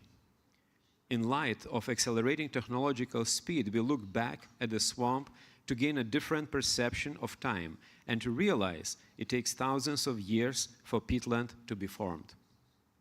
It's been in Venice while spending time with the community of plants in the courtyards of Swamp School space when we dived into the epigenetic landscape of the ecosystem to navigate the layers of swampian species and creatures thriving beneath and above the surface. The agency and relationalities are not fixed, but constantly move and shape the landscape, shifting their roles. The conversations and brainstorms with Climate Visions Group morphed into the swamp game, Eat Me, an exploratory journey that invites the audience to experience the changes in perspective unfolding in a trembling swamp. Inspired by drawings of Carl Albert Weber and the data collected by biologists who recently studied the Aukštumala bog, the game engages the swamp as a sentient entity, the collective creation and organization of the fragile interdependencies of an ecosystem. Here, every member of the community is part of every other member's environment, and as such, necessary for the survival of the whole. Participants in the game embody a variety of species by floating in the swampian cosmos, where one can acquire a view of a plant, an insect, a bird, an amphibian, a fungi, a bacteria, or an algae, and discover a main rule of cannibal metaphysics. To become the other, you have to be eaten. The swamp world is uncertain, and navigation here is by gut feeling. One has to abandon the human desire for individuality, productivity, competition, to allow other ways of knowing and sensing the world. The ambient soundtrack attunes human perception to a metaphoric world of chimeric shapes and saturated colors, where scale and pace of movement shift as the perspective changes. The amphibian is a trickster that merges pragmatic with fiction, engaging the disenchanted world while decolonizing practices of knowledge and experience. This conceptual framework integrates ecological, artistic, and autochthonous knowledge, facilitating new ways of thinking about care and repair. Ultimately, the Swamp School envisions future where art, architecture, and pedagogy are not representational experiences, but operative devices that foster connections between species, ecosystems, and ways of knowing.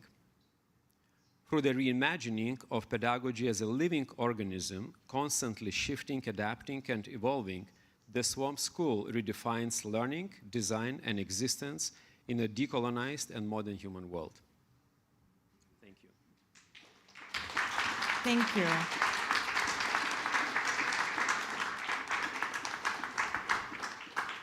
I think our reading got desynced with the image, so... Well, maybe we can sync it back in the discussion. Let's try.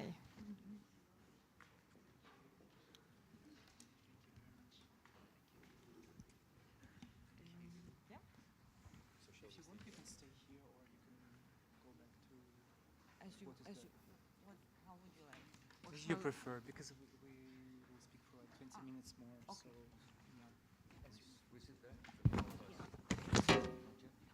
if you prefer, you can stay and we shall invite you back if it's, yeah, super. Thank you very much again for these contributions and for sharing these knowledges. So now me and Wiola, we're going to switch into another role that we have, which is the role of respondents. Okay. So again, the objects are taking over. Yes. And I will be the first to speak. Then we are going to read the text that Zola Chichmintseva-Kondamambou shared with us. And then Wiola, it will be up to you. So I would like to share some elements of my practice as a researcher, interdependent curator, and collectivity maker in relation to the theme of this session. To be honest with you, imagining after the end is a challenging task for me. As someone who emerged from the post-Soviet ruins, a kind of ending in itself, and has been evolving within the EU, I feel that I have yet to develop the tools to handle this concept and this perspective. That's why I find today's discussion particularly inspiring. For me as a child, the Soviet collapse was only a beginning, yet as a young post-Soviet subject, I internalized both through my body and psyche the idea of an ending that had already occurred. This came with a profound sense of futurelessness, absorbed involuntarily. Over time, I came to understand that not only this end was an important beginning for many others and for myself, but also that it was just one among many other endings, much more violent, that the Russian Empire and later the Soviet Union had inflicted upon peoples, beings, and lands in an uneven way. These processes caused harm to a number of communities and lands, and specifically the most harm was done to racialized and indigenous communities, to their cultures, memories, ways of being, and their lands. Furthermore, these destructive patterns persist today in lands, waters, air, bodies, minds, languages, narratives, epistemologies, institutions, and imaginations. They continue to shape both the present and the future, unless they are acknowledged, unlearned, and radically dismantled. This continuity doesn't look for me like a linear progression with clear beginnings and ends, but rather like a spiral or a loop. French thinker and architect Léopold Lambert describes this kind of structure in relation to the French colonialism as a colonial continuum. It's a circular structure, circular perspective that helps us connect seemingly distant space-times and events in a non-linear way. So the path toward the future might lie in navigating these layered, multi-dimensional paths.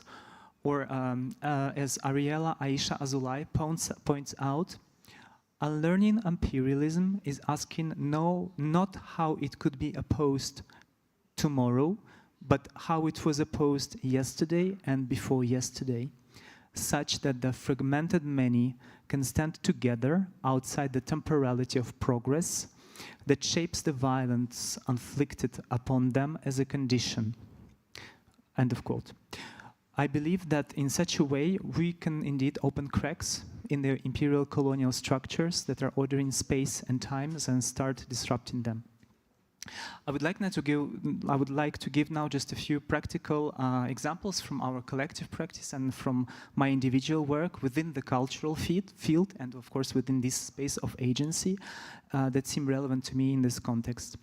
So in 2021, I co-founded Beyond the Post-Soviet, or BTPS, a collective focused on producing and sharing knowledges about the so-called post-socialist countries of Europe, Central Asia, and the Caucasus. BTPS is a non-hierarchical structure. It's a space of trust and friendship which operates outside academic and institutional frameworks and welcomes diverse forms of knowledges. In this space, through effective forms of research, we explore post-Soviet and post-socialist conditions and their ongoing impacts. At the same time, we of course strive to move beyond these preconceived identifications. We develop decolonial tools and exchange experiences with other collectives, researchers, and activists.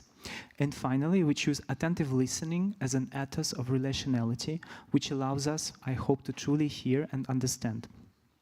Through our work, we also examine the interconnectivity of colonialisms and the intersections between post-socialist experiences and colonial realities. And we did so, for example, in relation to the French Caribbean or occupied Palestine. These connections were nurtured in physical spaces through different formats, including workshops, debates, and conversations, and also in online spaces, and have allowed us to build conceptual bridges and also sustainable forms of solidarity that continue up till today. Another example that I will share is from my individual practice as a curator. So it's an exhibition where I tried to put in place this let's say, circular perspective that I was talking about, and it's called Displacements and Torrents, where the Dnipro and the Elbe meet, co-curated with Natasha Petreshin. So it's a research-based project that connects spaces and temporalities through a dual perspective. On one hand, it explores factual mobilities and displacements from 1945 onwards within socialist and post-socialist regions, including the Global South, and with France.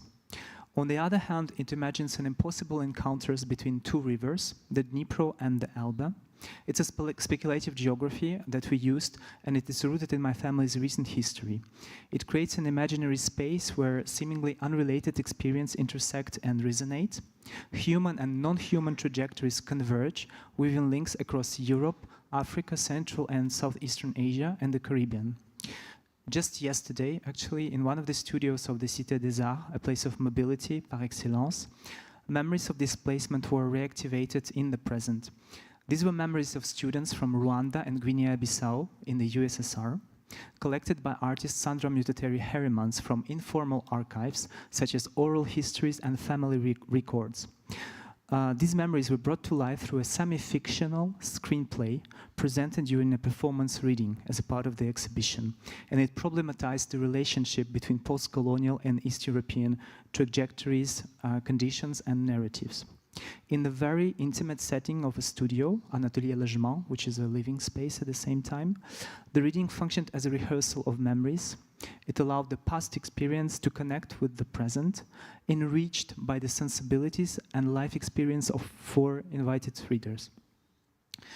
And the third example would be from a yet unrealized project, which I'm currently preparing for next year, and I'm conducting a research on the past and present of Eastern European migrations to Canada, and to Montreal in particular. It will culminate in an artistic, discursive and relational framework and an in-situ intervention. I shall use this opportunity to re-examine the narratives surrounding these migrations and unpack their complexities. For instance, I plan to pose the question of how these migrations also served as a vector of colonization, particularly in context of the construction of Canada's transcontinental railway and the expropriation of indigenous lands for agriculture in the 19th and 20th centuries. I also aim to address how Eastern European migrants, initially marginalized groups, gradually internalized the position of whiteness in Canadian society. This phenomenon was observed by Canadian scholar of Ukrainian descent Leah Hrychun, who in one of her talks simply asks, "Can we do better?" Within this framework, I hope to rely on existing alliances and also see alliances form, notably with indigenous and Inuit collectives and researchers, many of whom are already deeply engaged in thinking on shared futures. However, much of this work is yet to be done. I believe that by unpacking the complexities of our shared past, through connecting our struggles, through building and living solidarities, and by engaging in the work of multiple imaginations, inclusive imaginations, while holding historical justice and reparations as our ethical horizons, we can create openings in the colonial continua. This could be probably, hopefully, one of the ways to restore our agency in shaping the present, to liberate ourselves from the constraints of imperial colonial determinism and the imposed sense of futurelessness, and to nourish hope. Thank you.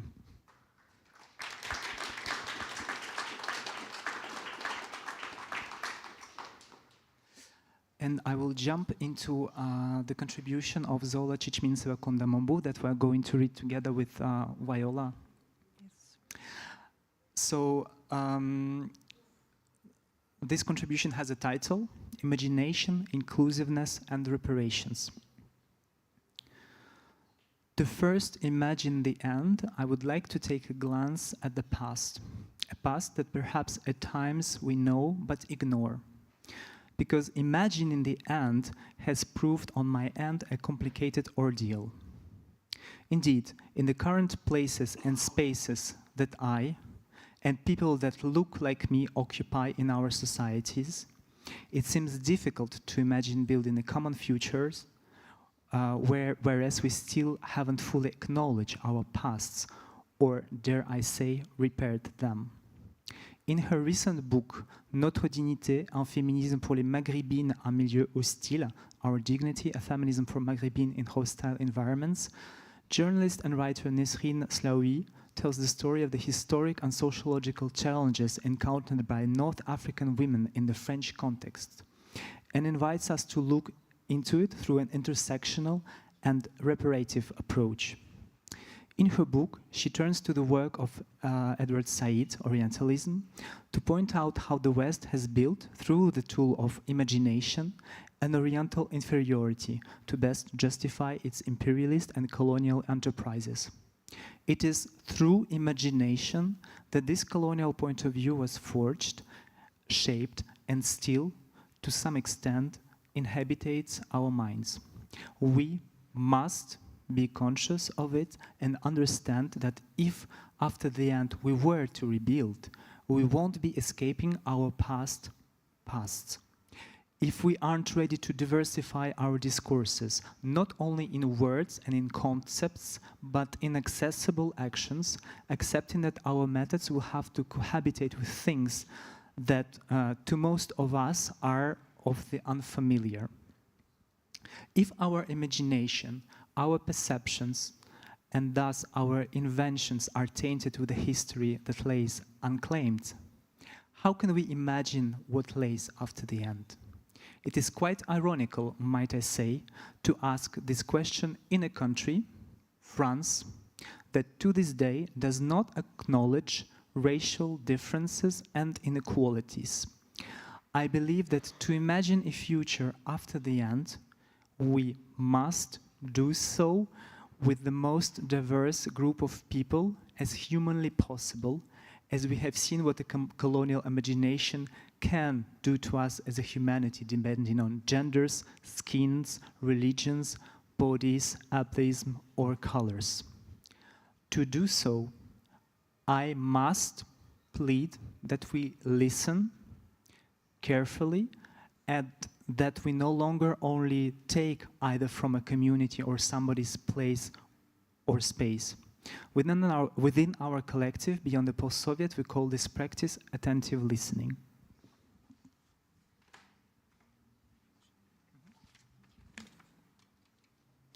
In the recent translation into French of the Saidiya Hartman work, Lose Your Mother, A Journey Along the Atlantic Slave Road, published in 2007, Mabula Souma-Horo, a French intellectual and specialist of the French Russian context, whom was recently disinvented from an anti-racist event held at the European Commission due to the false, quote, anti-white narrative brought up by the European far-right elected officials, asked in her introduction the question of the return to the African continent after the trauma that ensured the process and history of the slavery. In the light of today's discussion, I would like to highlight that I understand the processes of slavery as an end among many other ends. Just as highlighted by our fellow invitees, many have already lived through the end.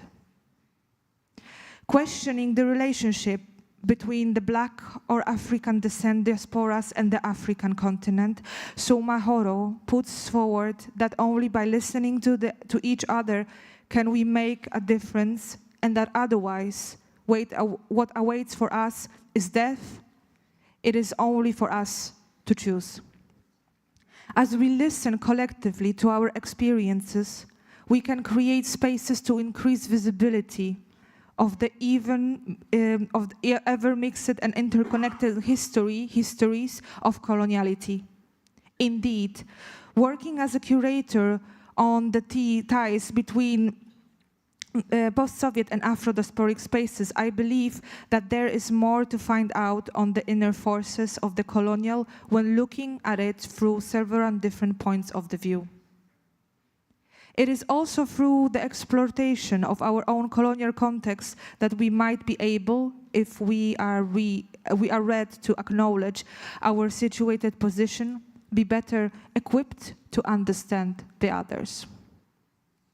Before I finished, I would like to highlight that when I talk about us and about coloniality, I speak of as much of our relation to each other as I do of our relation to our surroundings, our ecosystems, and many environments. It is through the colonial model, mindset, and imagination that the extravagant nature of our agricultural system were put into the place, extracting from nature, extracting from humans whom have become through enslavement and merchandise, extracting from women, queer, non-binary, and popular classes. I believe that after the end, solution will exist in fact. I believe that they have already been provided to us by our elders, but we have lost track of them through the time and history written by those who secure their best interest, but perhaps not ours. Our younger generation, whether we like its massive use of social media or not, have been key in recovering, reopening, without appropriating knowledges that we were counted out when time came to write the histories that we know, but that they repair the memories, that we have lost but still remains the aforementioned actions and not longer words as we connect our heritage, work through our traumas, acknowledge them, and perhaps there I dream after the end, provide political and economical reparation. So that was contribution our friend Zola from the collective, and I am standing here in this difficult position to be the last respondent and the last kind of speaker, and then we invite the speakers, the case speakers of our panel to join us for a discussion. And my response will be short, and I hope you will understand why. And I would like to start that as many of us here on this panel and previous panel, we are engaged in research that at certain moments begins to converge. These moments allow us our work to meet, cross, and interact. As part of Beyond the Post-Soviet, I see myself as a voice contributing to a choir of stories, each with its own rhythm, melody, and tonality. My voice currently delves into the soil, slime, seeds of species that thrive into the ruins of factories, structures that once enjoyed a golden era during the Polish People's Republic, a member of Warsaw Pact, and also one of the satellite countries of USSR. Those living and non-living onto the contaminated land are holobionts, a being that contains many other beings, according to theory of Lynn Margulis, that is in my artistic research, I found it as ideal post-anthropocentric communities. So the topic of this forum is really close to me and my practice. As my contribution, I would like to reflect on the danger of how quickly we can dive into creating a unified vision. We seek similarities, dream of equality, and search for common rules to simplify reality, making it easier and quicker to navigate. This is really a human thing to do. It is comforting to think we are equal regardless of our stories and the circumstances we were born into. Yet generalization is a silent killer of diversity and uniqueness. Romanticization, too, can obscure the voices of those who wish to speak their truth. I believe we need to imagine how to live in the polyphony of truths and to notice so-called third nature, that it's all what managed to live despite capitalism in simultaneous beginnings and end. And how it already have been said, time is circular and parallel, a moibus strip, or a snake Ouroboros eating its own tail. There is no singular future to imagine, there are multiple futures. So what happened in the past is now, and the future is threaded into every second of this evening. It all might be difficult as we are blinded by the stories of the progress. Currently, my thoughts are captivated by Ben Woodard's concept of slime as a critical material, destabilizing the distinction between life and non-life, subject and object. Slime as a liminal material exists at the edge of the coherence and chaos. This led me to evoke the myth of Golem as a critical metaphorical being, a creature born of the swamp slime where decay and organic life-making processes occur simultaneously. The Golem encapsulate the liminality.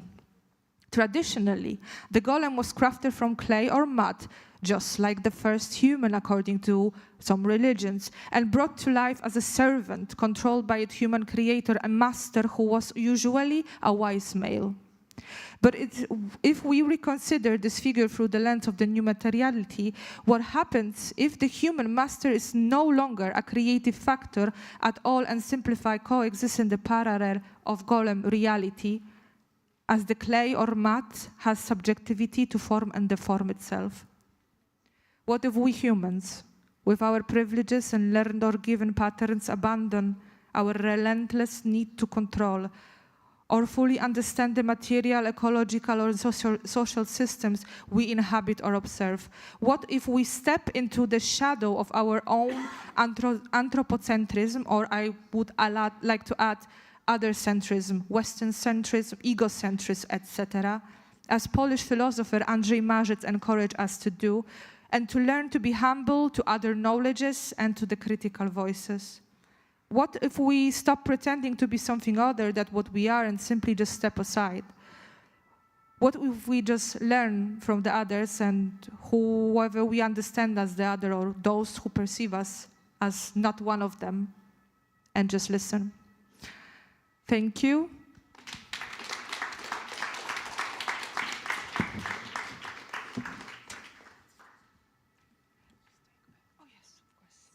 And of course, we would like to invite all of the speakers of this panel.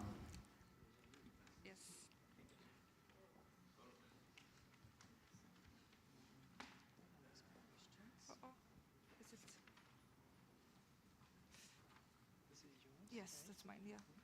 So, yeah.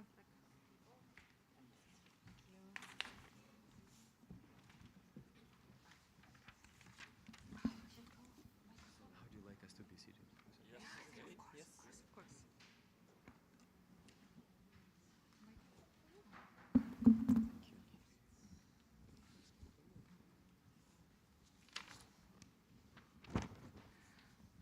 So, for those who were like so patient and stay longer with us, we would like to invite you to this part of the discussion. And Sasha, can you please start? Yes, I think we will delve directly into conversation because we are running late as the event. And we would like to start by reacting to both of your contributions and maybe ask a very simple, basic question, but we thought it might be interesting to hear from you. So both of your approaches stem from specific spaces, communities, and knowledges, and in various ways address them or transform them in some ways. And Nomeda and Gediminas, you discuss processes of imagination and speculation that lead to what you call an amphibian practice. Meanwhile, Déborah and Eduardo's contribution, particularly the concept of critical peoples, draw from the position and experience of the Sentinelese people. Could you elaborate more on this transformative process, which is of course very delicate, which you undertake as thinkers, anthropologists, or cultural practitioners? What are its challenges and potentials as well? We should start with, because the first question was for you too. The second one was so you start.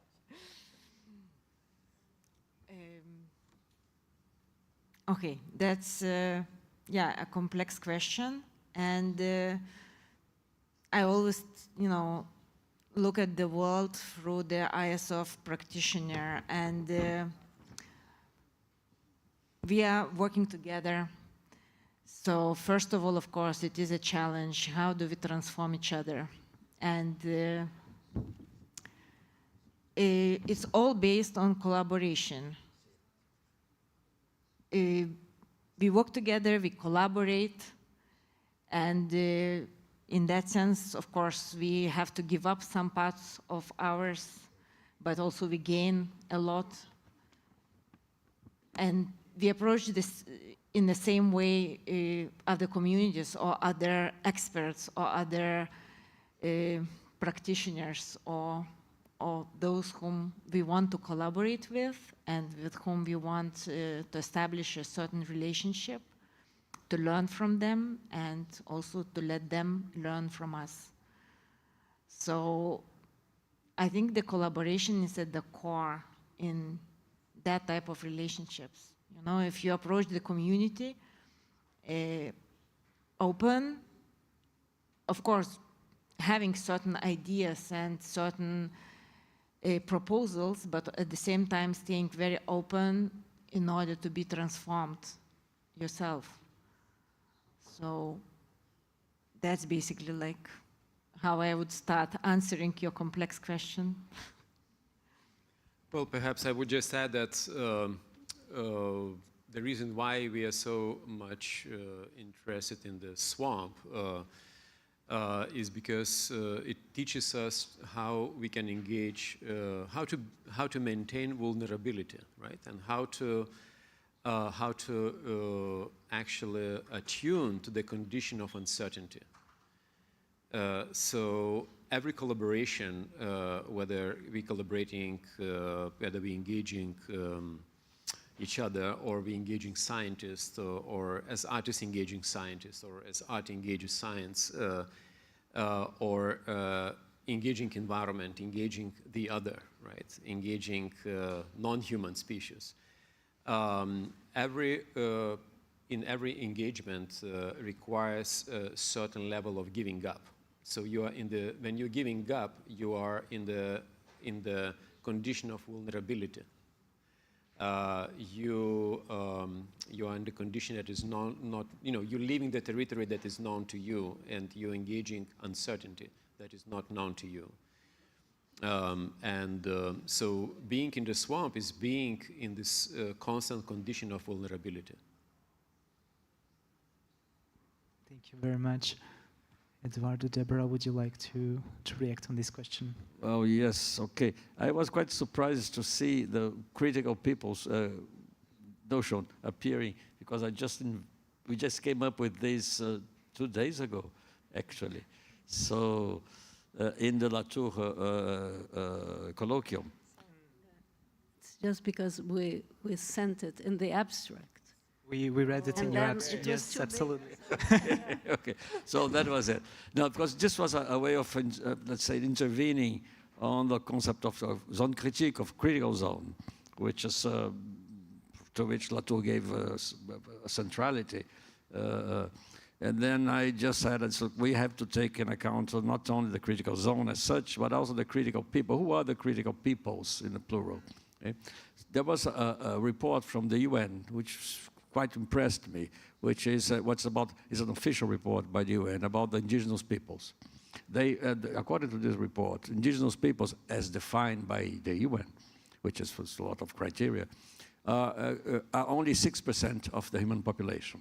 Okay, this is not that small, because 6% of the human population is actually larger than the population of the US and Canada together. So it's quite a lot of people. 400-something million people. Okay? But obviously they are dispersed all over the earth, which is their weakness and their force. Because if they're all together, they would have been wiped out by now. But not only are only 6%, but they are responsible, let's put it this way, for, according to a UN report, for 80% of the remaining biodiversity of the planet. Probably, I think this 80% is a bit exaggerated, probably. But anyway, it's a large number. So if only 6% of this of humanity actually is the steward of 80% of the remaining biodiversity, we have to take them seriously, in a sense. And then there was this coincidence, because there was this incident 4 years ago, I think. There was this island in the Indian Ocean called the Sentinel Island, okay, in which an American missionary disguised as a tourist tried to make contact with these isolated people from the Sentinel Island, and he was killed by these people.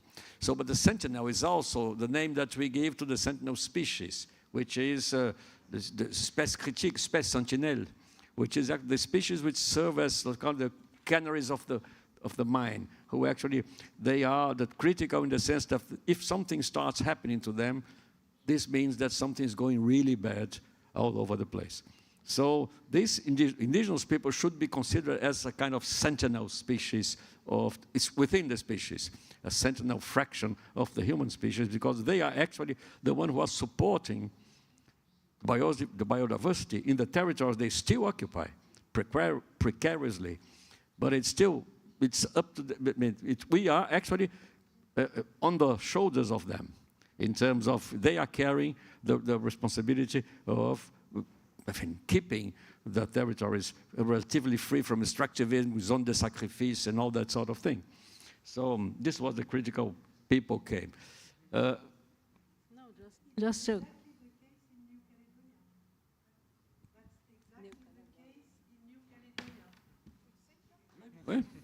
Oui, exactement. It's all over in Brazil. It's even more. You see, the whole of the country is being completely devastated by the agribusiness, and the least, if you take a Google Earth photograph, you see, some 20 years ago, there was this Xingu National Park, which is an indigenous reserve. 20 years ago, a photograph by Google Earth, you couldn't actually see the limits of the reserve because it's all green.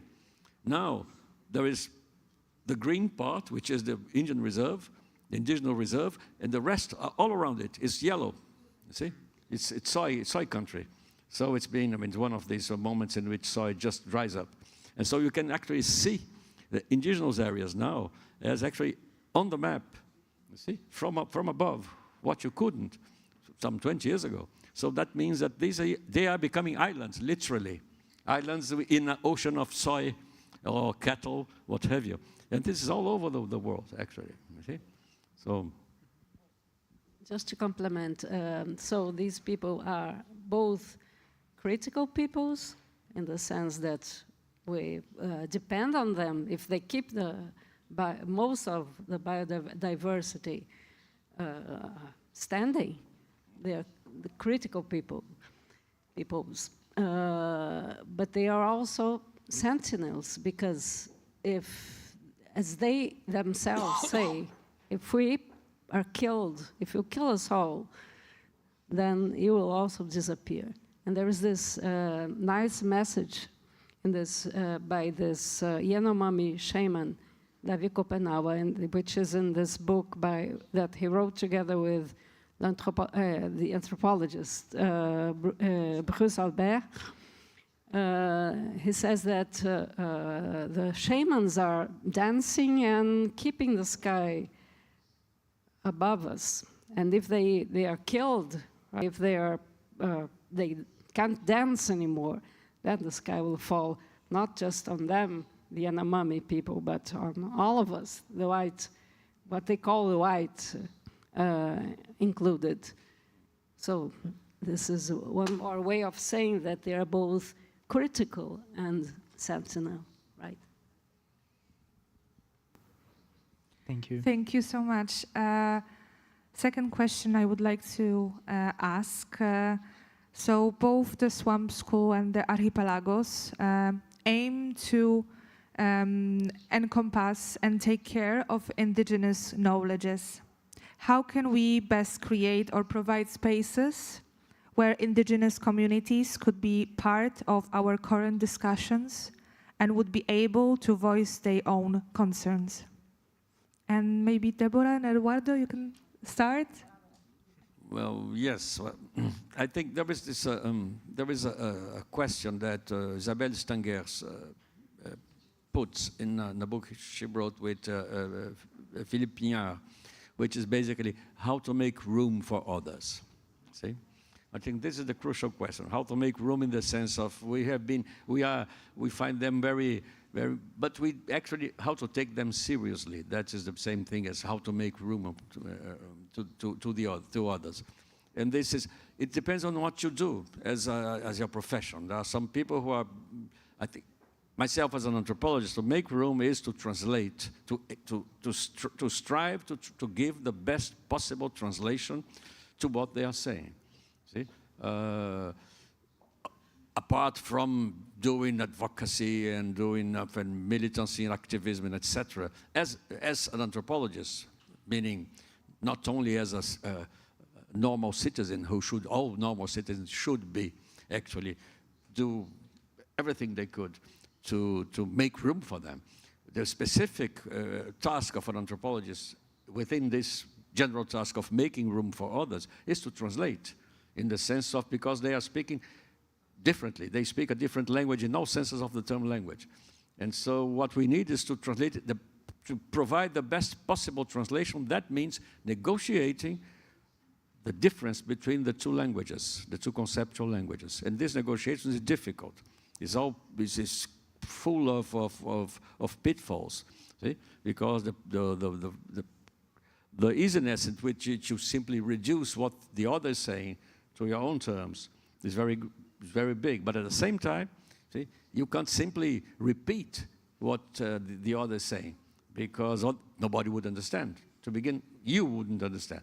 So just repeat, echolalia, this is a, see? So this is actually, I think this is what anthropology is all about, you see? The rest, you don't need anthropology, you just need to be a decent person, you see? A normal person, see? In order to fight for the independence of indigenous nations, New Caledonia, you don't need to be an anthropologist. You don't just need to be decent. I think.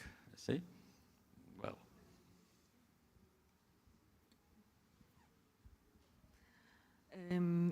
Okay, I would approach this question in a way that as artists, from the very early of our practice, we were interested in marginalized subjects, in subjects which do not get their own voice to be heard very clearly or very presently. We were interested in not mainstream subjects. Everything what is sort of like in the margins was our interest. And that's how we would meet with the communities. I wouldn't call them indigenous, not even autochthonous, but they are like maybe just communities of even activists who would like, you know, stand for certain things which are not popular and not like really, yeah, discussed, let's say, widely in the society. So, of course, swamp as subject, at that time when we came up about it, you know, it was also like not in the center of discussion at all, because forest was always in the center, and yeah, water was always in the center, but swamps, what is that, you know? So a particular mixture of earth and water. So of course, this was like, you know, definitely of our interest, and then once we started to speak about them, and we came up with this idea that we would like to make a pavilion or present this topic, you know, for a wider audience in Venice, for example, biennial, the swamp people came to us. So they heard about our, you know, call, and they approached us, and they came up with different, you know, problems what they have, and different like issues what they want to address. So for us, what was left was just like, you know, to stay open and yeah, collaborative, and give basically a platform for them, for their concerns and their urgencies to somehow be visible. I think this is, we have more, of course, questions, and we would like to hear from the audience, but the time is running, although we said the futures and pasts are happening at the same moment, and this is not a circular, like the time is circular, but we need to finish tonight. And I think we need to finish with this open ending with no conclusion, but I think it works well with the subject of today's conversations. Exactly. Thank you so much. Thank you. Thank you.